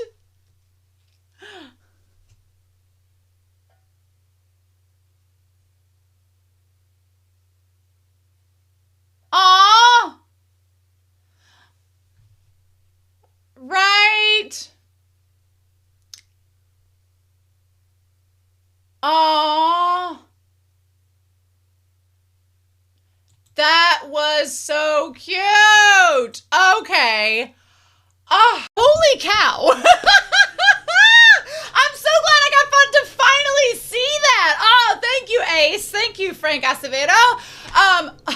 So when I got done with this, I was like, usually what I do for my commissions when I get done watching the movie is I want to see, one, is it based off of something or is it anime original? And surprisingly, although this said original story, this is based off of, there's been an adaptation before this movie, and it's based off something from the 80s. So we're going to talk about that. But also, a lot of the choices made in this movie make sense if you know where it's coming from. So we're going to talk about that along with other aspects of it. But yeah, I really appreciated this movie's discussion about disability. It could have gone further, but I appreciate for what it is. I like Josee as a character because she feels like a flawed, real person, right? And I thought that was really good. I like Josee a lot. Like I said, my best friend was born with a physical disability, and so growing up, she learned to adapt. So I like that Josee throughout this, like at the step stool, she figured out how to do things, and she had some surgeries to help her be able to walk because she kind of was like Josee, she could just move around, and then she had a surgery and did rehabilitation to help get her to walk so she could be mobile. And she has a power wheelchair because, she's like has very short legs and very brittle bones. So when she's not walking for emergency, she does use the wheelchair to get around. But having met her in college, and we've been best friends for about 20 years almost, I have traveled with her and I've seen how inaccessible this world can be, and also how people just sometimes are just assholes. It was just this movie made me go, yep, yeah, why you being a jerk? Like, what the fudge? So, but I really liked the way that Josee, like, if you've been in her position, like, I really understood like where she was coming from as an individual. And even just from the opening scene, like, I'm going through this movie talking with you all, the opening scene with Tsuneo and him just like going to work and diving and doing his 9 to 5 and doing all this stuff, like, there's so much you take advantage of and you take for granted when you're able-bodied. And for him, like, even opening up the movie, it's just him doing these mundane everyday tasks, but they're so easy and accessible, and he's able to just do them and not have to worry about whether or not he can. It's like breathing. It just feels natural. But if you know somebody that has a disability and you can see how inaccessible the world can be sometimes for them, then it immediately makes you realize how much you take for granted and how difficult that can be. Because we've traveled and gone on trips and stuff, and things that would just like be so easy for someone, like getting a taxi. Yeah, anybody can get a taxi, but what about a taxi that has a ramp? What about a taxi that is accessible? A lot of times in a lot of places, like in Chicago, for instance, after 10 p.m., you're not getting one. And I know, because I've traveled there for years for vacations, and we learned the hard way. We had to trek 2 miles across Chicago at like 2 a.m. My best friend and I did, because we tried to find cabs, and they're like, we don't run accessible cabs past 10 p.m. And we're like, they just assume, I feel like there's this assumption that people that have disabilities are elderly.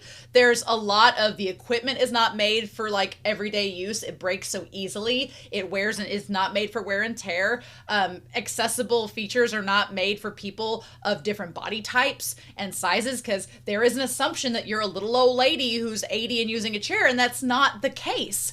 And so there's been so many instances, like we've traveled to cities that aren't accessible and had to make do. We've, like, last summer, my best friend and my other friend and I, we went on a trip. We went to Las Vegas and we wanted to go to the Grand Canyon.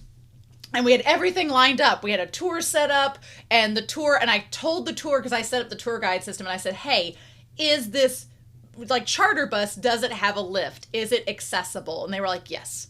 And I was like, are you sure? And I'm like, we have a power wheelchair. It's like 400 pounds. Can you get it on there? And they're like, yes. And I kid you all not, they showed up that morning to pick us up. And 1, the charter bus did not have a lift. 2, the bus driver got up, got out of the van, the charter bus, looked at all 3 of us, looked at my friend who is in a power chair, and he opened up the cargo hold of the charter bus and then looked at her and went, well, and she was like, are you expecting me to ride in the cargo area? And he was like, well, I don't know. I just thought you'd put your chair there. And she's like, and then what? And he goes, can you climb up the stairs? And she's like, no. So long story short, we ended up not going on the charter bus. I screamed at the people that were responsible, and they gave us a refund.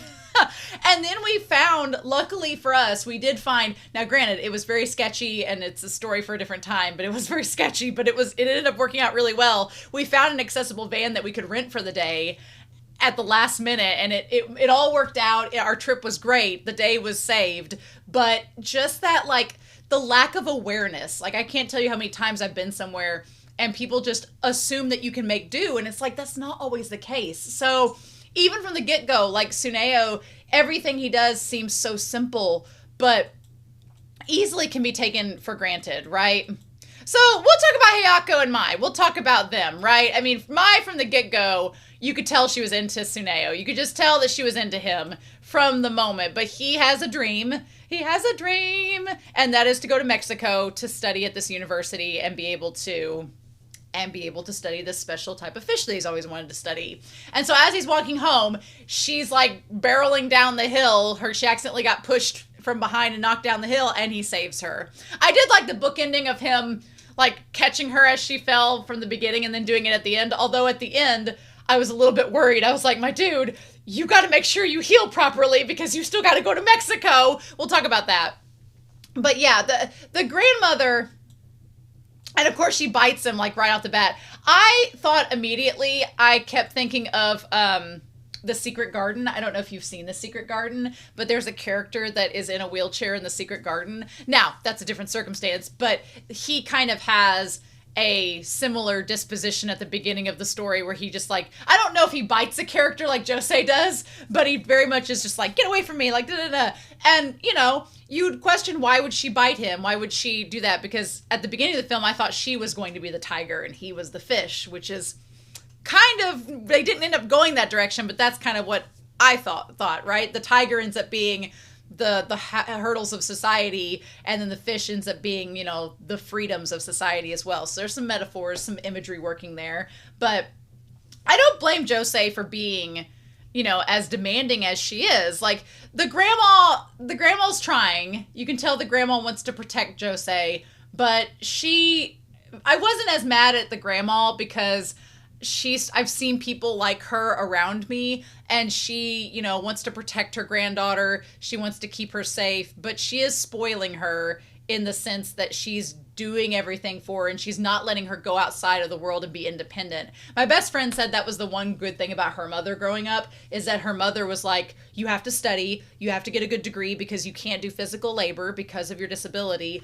And she's like, you also have to find a way to be independent, because there's going to come a time when I'm not here and you have to find a way to be self-sufficient. So my best friend is very self-sufficient. She lives in her own house. She like has her own dogs that she takes care of. She does have an assistant that comes every day to help her get ready in the morning, but she has her own van that she can drive. It's got like modification gear on it and everything. Like, is she a great driver? No. And she will be the first to admit it, but she has ways to be self-sufficient and take care of herself. And, you know, whenever we travel, she's like, I have to be able to do that. Like, she's like, do I need help sometimes? Yes, because, you know, I physically can't do certain tasks, but she's like, I have to be able to be smart enough to know who to call, who to get help from, what to do. And, you know, we work at the same place, so she's able to like have a job and maintain it and everything else. Now, I don't know how it is across the country, but the standards for people for disabilities and how they earn a living, we could be here all day talking about it. It's deplorable, and I hate it so much. But I do feel as if, you know, a good point of this is brought up where the grandma is trying to just keep Josee from the world because she's scared that, you know, the rest of the world won't be kind to her, which is a valid concern because a lot of times the world is not kind to people with disabilities. But at the same time, I feel as though, you know, Josee by the end of the movie is self-sufficient and she's going to work it out for herself and figure out how she can survive in the world. And I think that that's a really good message to portray. So before we go any further, we need to talk a little bit about adaptation and where this is coming from, because the way the grandmother acts, I think a lot of it has to do with the origin of the story. So the original story was a short story that was like 40 to 50 pages that was published in 1984. And it was published then. And then there was a 2003 live action adaptation and then a South Korean adaptation. And then we have the animated film that we just saw now. Now, the differences between those three different versions of this story we'll talk about in a little bit, but I felt as if the grandmother wanting to smother Josee and kind of keep her, and keep him, as my dogs bark, and keep her kind of like sheltered in her home, I feel like a lot of that is tied to the 1980 version. I also feel as if the way that people viewed disabilities was a lot different back then. So, and that is something that gets brought up, which we'll talk about here in a little bit, but just keep in mind that this is originally based on a 1984 story, so some of the grandmother's actions I could understand where she's coming from that time period, right? And of course, Josee from the beginning, she doesn't trust Tsuneo because she's like, why are you just, you know, she thinks that Tsuneo is taking advantage of her and her grandmother for money, which is a valid concern because of, especially when like the social workers and them come in later on. But she also just doesn't know, she's probably not used to, other than her grandmother, people coming over and visiting and being kind. So that's something that's new to her. And at first it starts out he just wants this job to make some extra money before he goes on his travels. But then him and her kind of, you know, form a bond and like this friendship, and it leads to more as the story goes along. So I really appreciated that. I liked it a lot. I at first when she was like, telling him to count all the tatami, like little strips on the mats and everything. And honestly, though, the one part I'm glad they addressed it in this movie is at the very beginning, they say that she's being too high maintenance. And my friend has had people tell her that, like, assistants have been like, you're asking too much of me and you're asking me to do too much. And she's, she's had assistants quit because they're like, she's being too high maintenance. And all I can think of is what Tsuneo goes through later on in the film and realizes firsthand is, how would you feel if you couldn't do certain things? Like, wouldn't you not just want to be able to feel comfortable and do things as you want throughout the day? How would you feel if you couldn't do that? Like, it probably would suck. And so Tsuneo kind of gets a taste of that through his accident and kind of sees a little bit about what her life is like and how easily it could be to kind of feel despair. I feel like the grandmother says at the very beginning that Josee was born with her disability and she's not been able to walk. And that in itself, she's like, I can never swim in the sea and I can never do this or that.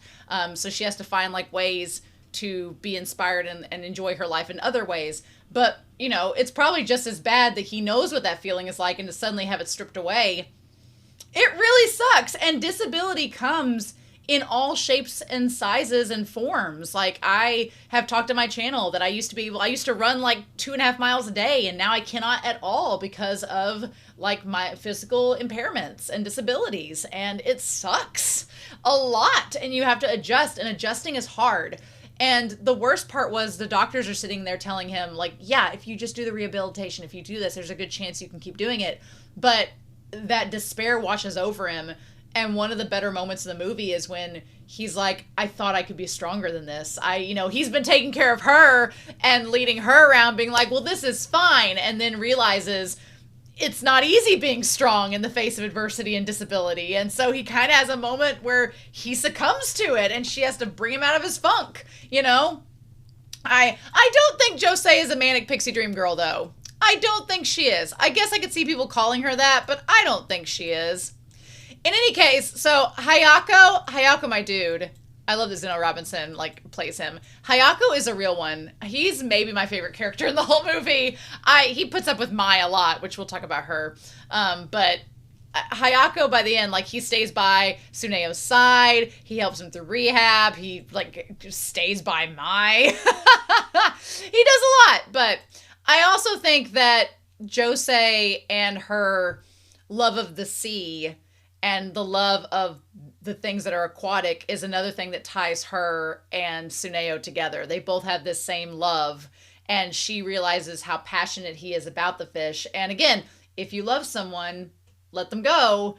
And Mai does a version of that, but Josee does it much better, where she's like, I want him to go to Mexico and pursue his dreams, and we can keep this. If we truly love each other, we'll keep this long distance relationship going. And it seems by the end of the movie that it's working out for him, But there's this constant theme about how Josee believes she's not free to do anything.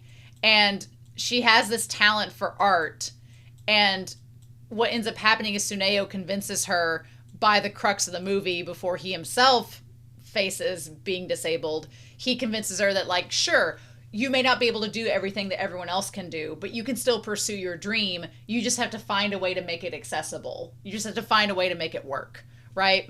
So I want to talk about the train scene, because he takes her to the train station at first to go see, and she's very scared about being around other people. She also feels really uncomfortable because she doesn't know how to work the machine to get the ticket, and she doesn't really know how to ask for help because she's been sheltered, and so she doesn't know what to do. And when he meets her outside and she gets bumped by the guy, who's an absolute jerk, by the way, you would think that would be an uncommon thing, but no, you'd be wrong. So I'm like, people's audacity constantly surprises me. I can't tell you how many times that my best friend has been talked down to because of her physical disability. It's mind-blowing. It's mind-blowing. When we were in college, she would want to go there was a band that played every Saturday night, and I'm not much of a live music person, but we're best friends, so I'm like, yeah, I'll go do it, fine. So we would go see the band, and we'd always try to get to the front row, because it was fun that way. And I cannot tell you how many times you would not believe. Now, granted, this was the 2010s, so maybe it's different now. Maybe it's not. But people would come up and be like, it's so nice that you're hanging out with her. It's so nice that you're here having a good time. And she's like, yeah. She's like, yes, actually I am. But people would assume, like with Tsuneo, that I was just her caretaker and was just taking care of her and like letting her go out and have a good time. And I'm like, no, she's a grown-ass woman. Like, we're just going and having fun. Like, what the fudge? So some people believe that if you have a physical disability, it means that you're not, some people treat you like you're not a full person.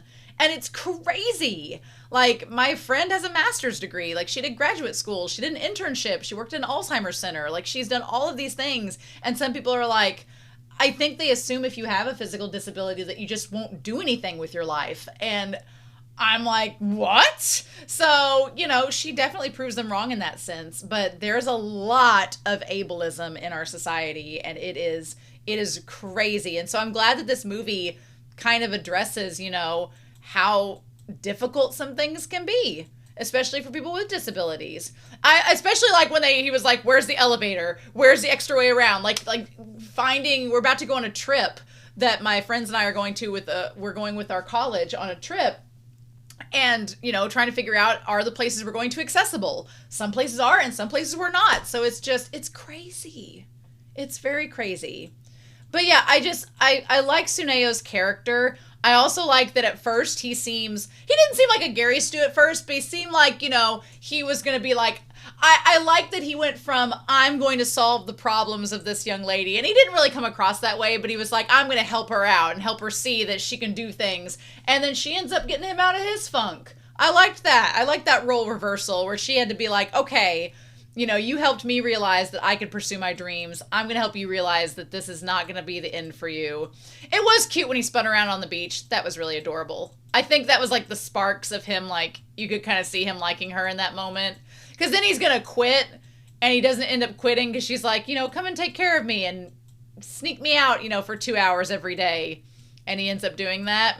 And then he helps her make the wagon that she can go on, and he takes her on the Ferris wheel even though it makes him sick and all this. He helps her make the stool so she can cook dinner. Like, he's such a gentleman, and he helps make things accessible for her, and that's really, really nice. And meanwhile, this guy that's the social worker, he does bring up a good point. The one guy that was a social worker, not the older man that comes later on, he's kind of a jerk and kind of condescending, but the one guy's like, you know, she needs to be able to live independently. Otherwise, you know, when you die, what's going to happen to her? You know, what's going to end up happening to her? And the grandmother is in denial. The grandma's like, she'll be fine. I can take care of her. But the social worker brings up a good point. She's going to have to survive without you. And she doesn't have any parents. So what are we going to do? I do like that she makes the friend at the library. Like, she was a great side character. I liked her a lot. And I liked that she helped Josee with her writing, getting her story together. That was really nice. So yeah, Hayako, he's great. He calls her like a little fairy living in analog. I love him. He's really sweet. He tolerates Mai, so good for him. He could do better. But yeah, I mean, from the get-go, you can tell that Josee is a little bit jealous of Mai because she sees that, like, in Josee's mind, she's probably like, well, why would Tsuneo stay with me when she's right there, you know?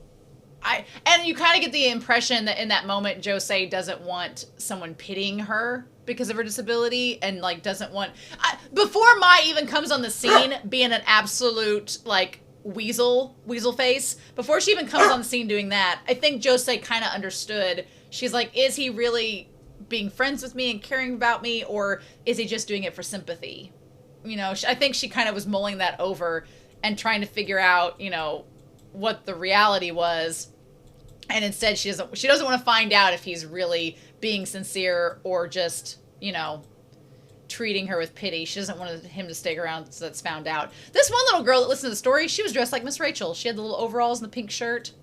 Honestly, to be fair, I've heard people say that one of their biggest fears is reading in front of little kids. And as someone that has substitute taught for years and substitute taught a kindergarten class, I have speech experience. I have competed on a national stage in front of hundreds giving a speech. it is quite terrifying to speak to little kids because little kids are honest. Little kids are brutal. Like, if you're giving a speech in front of a whole, like, ballroom of people, there's a decorum and there's a societal expectation that those people are going to sit there and watch you speak, whether they think you're boring or not. And at the end, they're going to clap and make you feel good. Little kids don't care. It's like little kids just getting up and walking away. Terrifying. I would have been gutted. I would have been horrified, mortified even. If I was reading a story aloud and the kid like got up and walked off, I'd be like, it would have crushed me spiritually.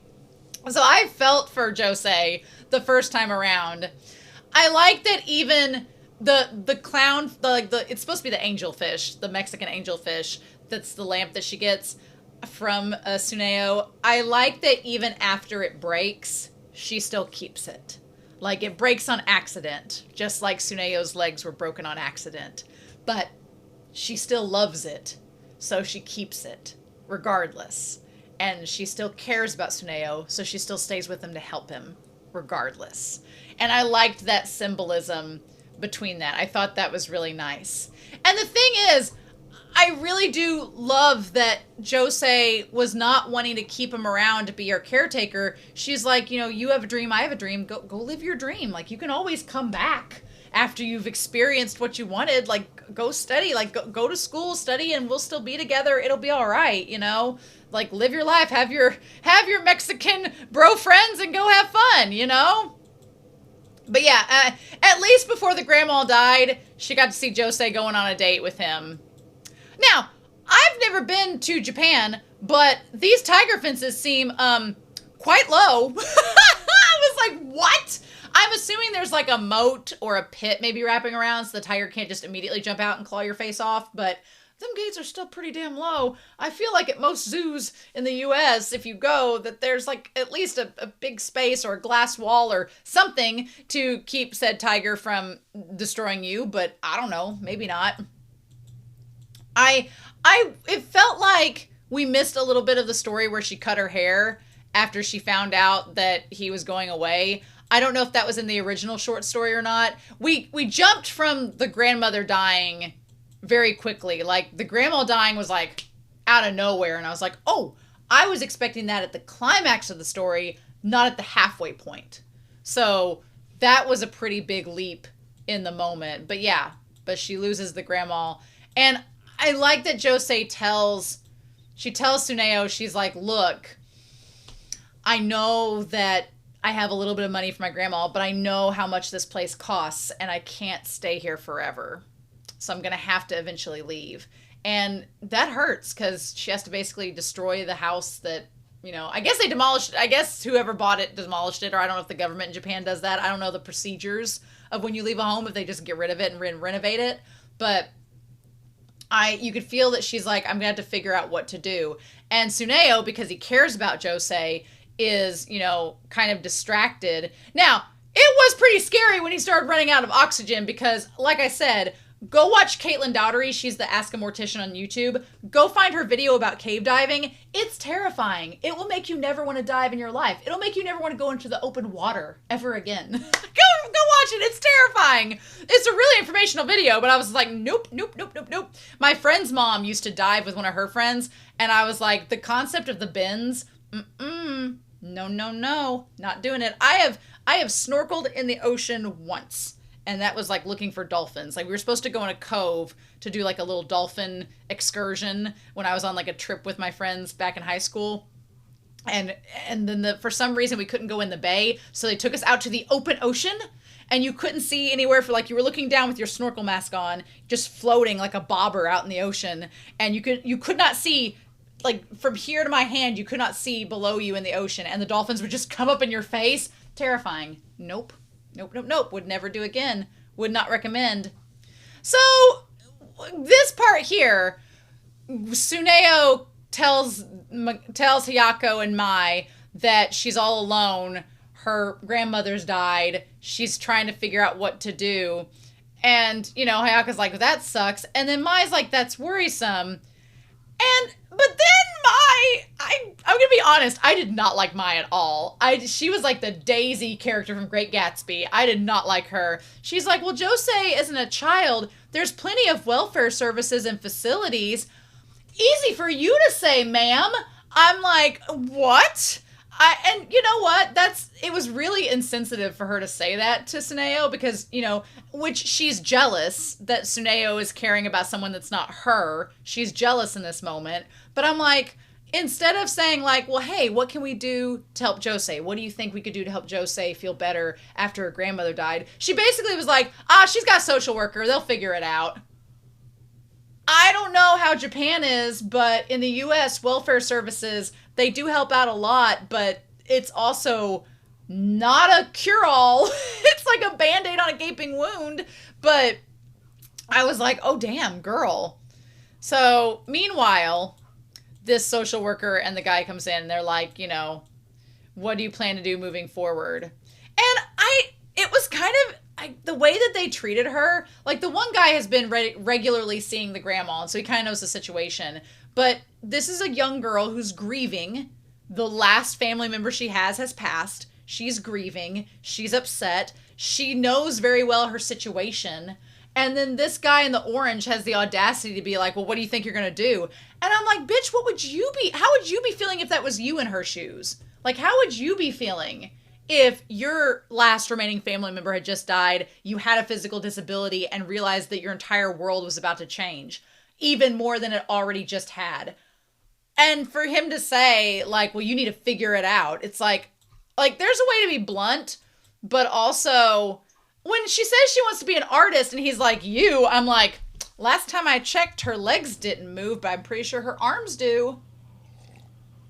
I couldn't believe that. Like, that blows my mind. But I mean, I've seen it happen with my best friend, but it still blows my mind to see it on screen. The audacity. I'm like, last time I checked, manga artists just sit in a chair and draw all day. I think she's going to be able to do that. I was like, how dare he? Like, I think of one of my students introduced me to Iron Mouse this last year. Iron Mouse, I'm sure you know who exactly that is. They're a VTuber, and I kind of am obsessed with VTubers. I think they're so cool, and their artistry is so fascinating. But Iron Mouse has a disability and cannot physically, go places because of that disability. So they've found a way to carve themselves a niche in the internet space that has been very successful for them. And to think that this guy would probably tell someone like that, you do that? Outrageous. Absolutely crazy. My student got to meet Iron Mouse at like a convention a few months ago and was gushing about it. And I was like, that's so cool. Because, now, especially nowadays, there's so many ways that people can kind of overcome their adversity if they really try and want to that hard enough. Yeah, Mr. Fujita, he's an asshole. We don't like him. So meanwhile, and here's the thing. Josee has just lost her grandmother. She is facing all these life changes that are about to happen to her all at once. Mr. Fujita and the social worker were not great to her in that moment. So she's in a pretty low space. And then Mai comes along. And at first, I was like, okay, Mai's gonna, support her. And she's like, she's gonna be nice to her because she's like, because her and Hayato were looking for her. And I'm like, oh, they've come to cheer her up. That's so nice of them to come and treat her like a normal person. But then Maya's like, can you just leave him alone so he can go study abroad and live his dreams? Can you quit, taking him away from us? And I'm like, whoa, holy shit, what? So we need to talk about the adaptation again. Because at this point, we're almost an hour into this, and I was like, this bitch is not what I thought she was going to be. She is the worst. And then so she reveals he's going to Mexico, and Hayato's like, ooh, I thought he would have told you that. And then she says, he's staying with you out of sympathy, which is something you should never say to anyone, able-bodied or not. That is not your business. You should not say that to somebody. And that is out of pure insecurity and jealousy that she's saying that. Holy shit. Holy shit. That was crossing the line. I was like, The moment Mai said that, I was like, girl, you may end up in good graces with them and they may be friends with you later, but I'm not a grudge holder, but I wouldn't forget that. I'd be like, really? Josee is a better person than I am. I would have been petty. I'd have been so petty. But, so here's the thing. The story came out in 1984. So I went to, there is a Wikipedia page for the movie. There is a Wikipedia page for the 2003 movie. And there are Reddit people who talk about the novel. Somehow people have gotten their hands on it. I don't know how, but they have. So we need to like go through the adaptation differences, right? So they did create a tie-in manga. Good for them. I bet it's really good. And the Wikipedia page doesn't get too crazy in the plot. We'll talk about the actors and stuff at the end, as far as the reception goes. So, I mean, it did win a festival. It won the Audience Award winning in 2021. The fact this came out around COVID is crazy. Feels like it's not been that long ago.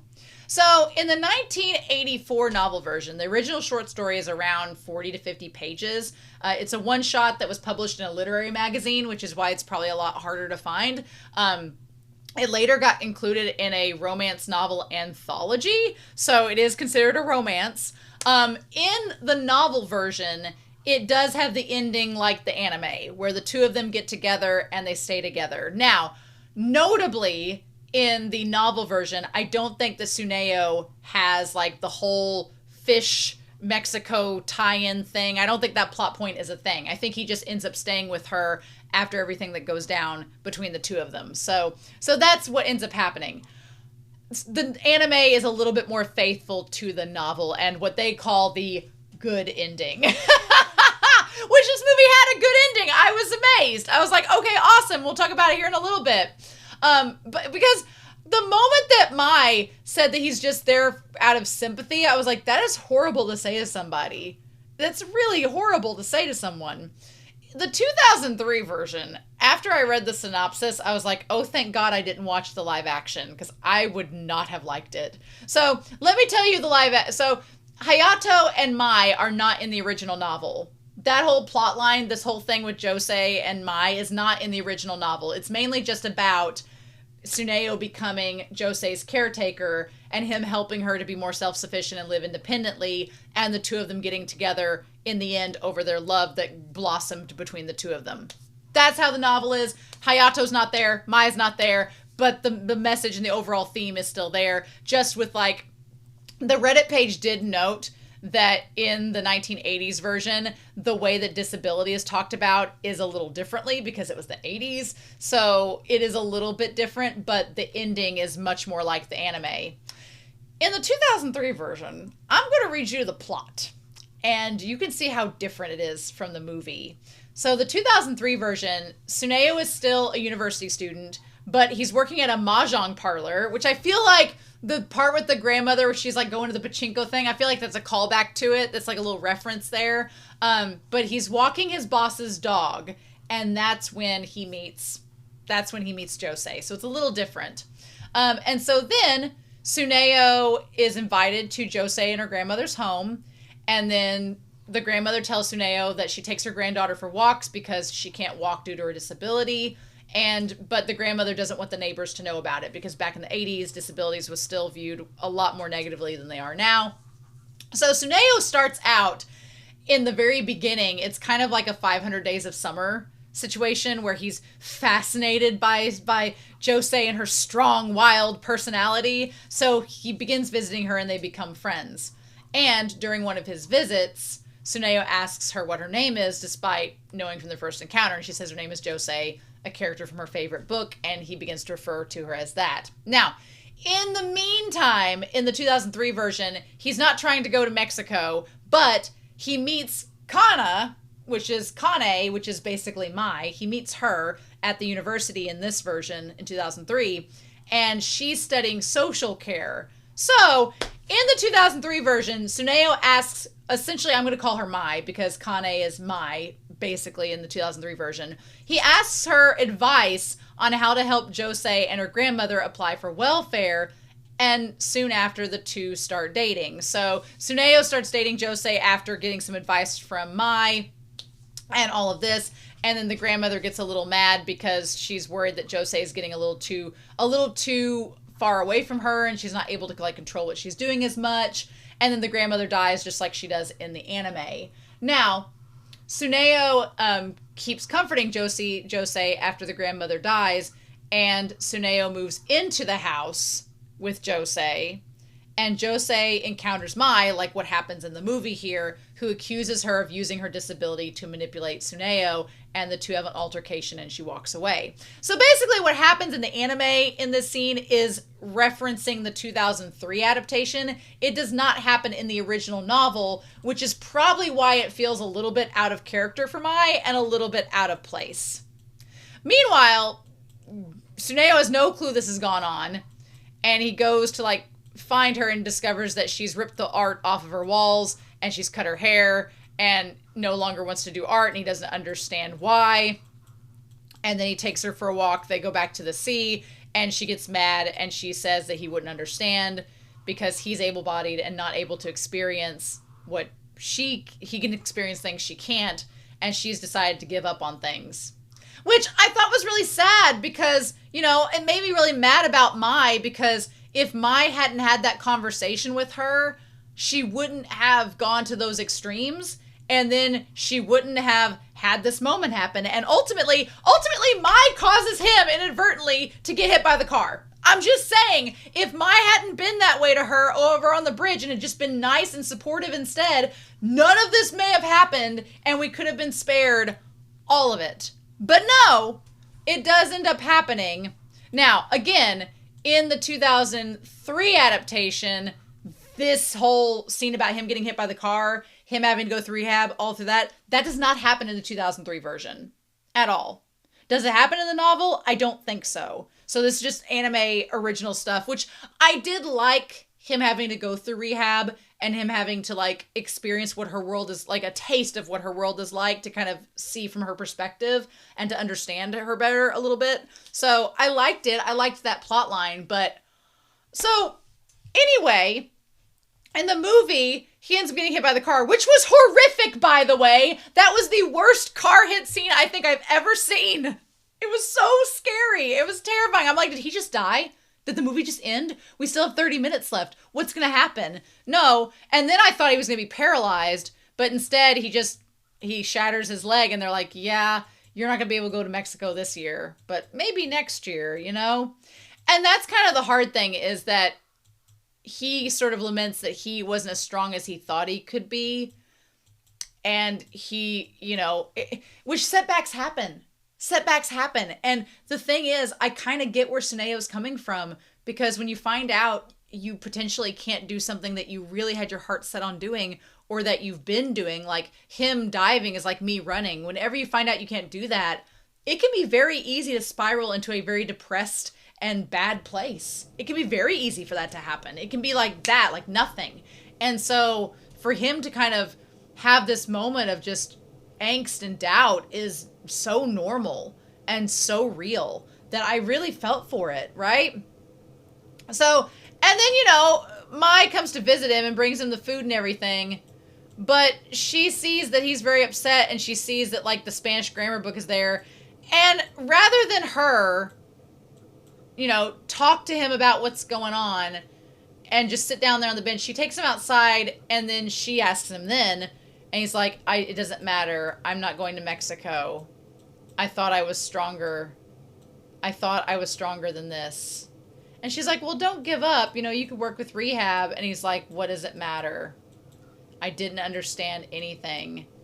How scary it is. What does he say there? He's like, I didn't realize how scary it is to reach for something you want. He's like, I kind of took for granted that feeling and what it was like. So this is not in the novel or in the 2003 version, but Mai's confession is probably one of the most poorly timed confessions I've ever seen in anime or anywhere, where she, like, rather than being like, hey, we're going to work through this and you got this and you can live your dreams and it's going to be okay, instead she just goes, well, hey, I love you. And it almost felt like when she was confessing, she's like, I love you. I don't need your apology for gratitude. She's like, but I'm glad I was able to tell you. Like, and then Hayato, Hayato just comes by and he's like, what did I miss? What is going on? Why am I always the one that's like finds out about this last minute? What is happening? I'm like, it almost feels like she confesses to him and then is like, well, but you're going through this bad time. I can't be with you. Like, she gives up on him. And not only does she give up on him, but she goes to Josee and she's like, so, and then she tells him, she's like, I know him much better than you. I know about his love of fish, about all his stuff, about all the things that he likes and doesn't like. And then she's like, you know, he's given up on studying abroad, and I'm going to give him everything he needs. And then Josee's like, you're an idiot. Don't make him give up on his dreams. She's like, she's like, I'm going to convince him to not give up. And she's like, then you do that. I don't want to do it anymore. And I'm like, what? So here's the thing that's crazy. In the 2003 version, after the fight between Mai, essentially, or Kane, whatever, and Josee, Tsuneo and Josee are living happily together for a year. They're cohabitating in the house. He decides to take Josee home to attend a memorial service so his parents can meet her, and borrows a car from Josee's childhood friend Koji, who we never see. They visit the aquarium along the way, but they are disappointed to find it closed. And after stopping at a rest area, Tsuneo changes his mind about the memorial and calls his younger brother to tell him he can't make it home due to work. But his brother sees through the excuse and accuses him of chickening out. Which is weird. So, like, he doesn't want to introduce her to his family because it seems in the 2003 version like he's ashamed that he's with her because of her disability, which is bizarre. And so they stop by the beach for Josee to see the ocean. In the 2003 version, it's the first time. And then later on in the movie, that night, they go to a love hotel. I'm not making this up. And Josee tells Tsuneo about how she had been so lonely before she met him. And then, I'm not joking, that's why they call this the bad ending. In the 2003 version, a few months later, they break up. Like, he tries to go take her to his parents. He chickens out because he's ashamed of being with her. They go to the beach. They go to a love hotel. He feels bad being with her, and then he breaks up. And at the end of the 2003 version, he meets up with Mai, and they walk together towards home, and then he breaks down, and that's the end of the movie. That sounds awful. And I'm saving you from watching it, so that sounds terrible. No! Why would you? No! I don't like the 2003 synopsis at all, because it almost seems to suggest that people with disabilities are desperate for relationships, which is not true. There are plenty of able-bodied people desperate for relationships, but it also makes it seem like if you have a disability that somebody can't be with you, which is a really terrible stereotype to project. Like, obviously being with someone with a disability has its challenges, but so does being with somebody able-bodied. They're just challenges in different ways. So, I don't know. The more I read about the 2003, I was like, no. So they said the 2020 anime is more faithful to the original story, but it's updated how some minor events play out with modern sensibilities, which I appreciate. The side characters Mai and Hayato are completely new, carrying over none of the live-action movies ones. So I guess Mai and Kane are supposed to be different. Crazy talk. But yeah, so then she gets together and she's like, I'm going to be an illustrator, and she starts working on her storybook while I wish that they would have came to help him with the rehabilitation a little sooner. I kind of question how long she worked on that novel, that little picture book, rather than a novel, and how long that took, because it seems like he was kind of, I was like, get to the rehab. You don't have time, sir. You need to get to Mexico. But she gets to show the book. It's super sweet. I loved the illustrations. I loved how hand-drawn it was. And then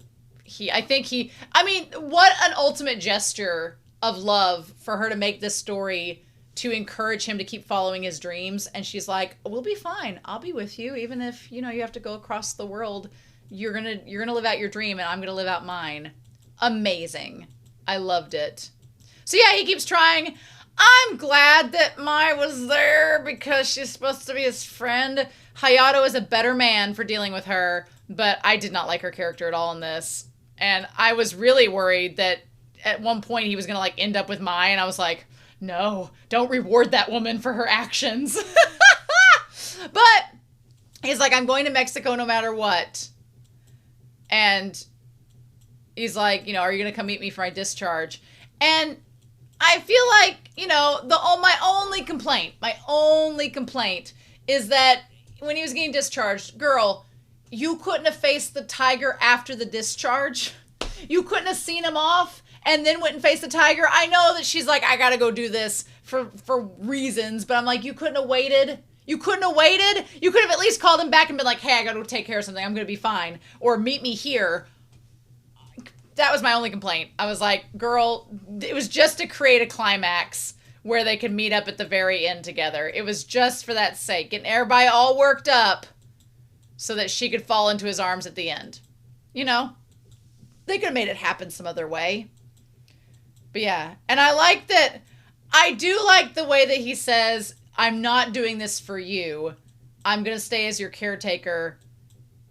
And she's like, well, what about when your leg heals? And aren't you going to Mexico? And he's like, I am, but I love you. And I'm staying here because I love you. Not because I feel sympathy for you. Not because of anything other than the fact that I love you. And it's so sweet. I loved it. Like their little kiss and everything. I also like the fact that they didn't just do the little chaste kiss where it's like, peck, oh, love. She was like, no, get back over here. Like, that was great. I was all about it. And I love the end credits where it showed them doing their thing. Like, doing their thing and then having, like, the long-distance conversations. And then he comes and sees her for spring break at the cherry blossoms. I loved it. I was like, yes, please. Mm-hmm.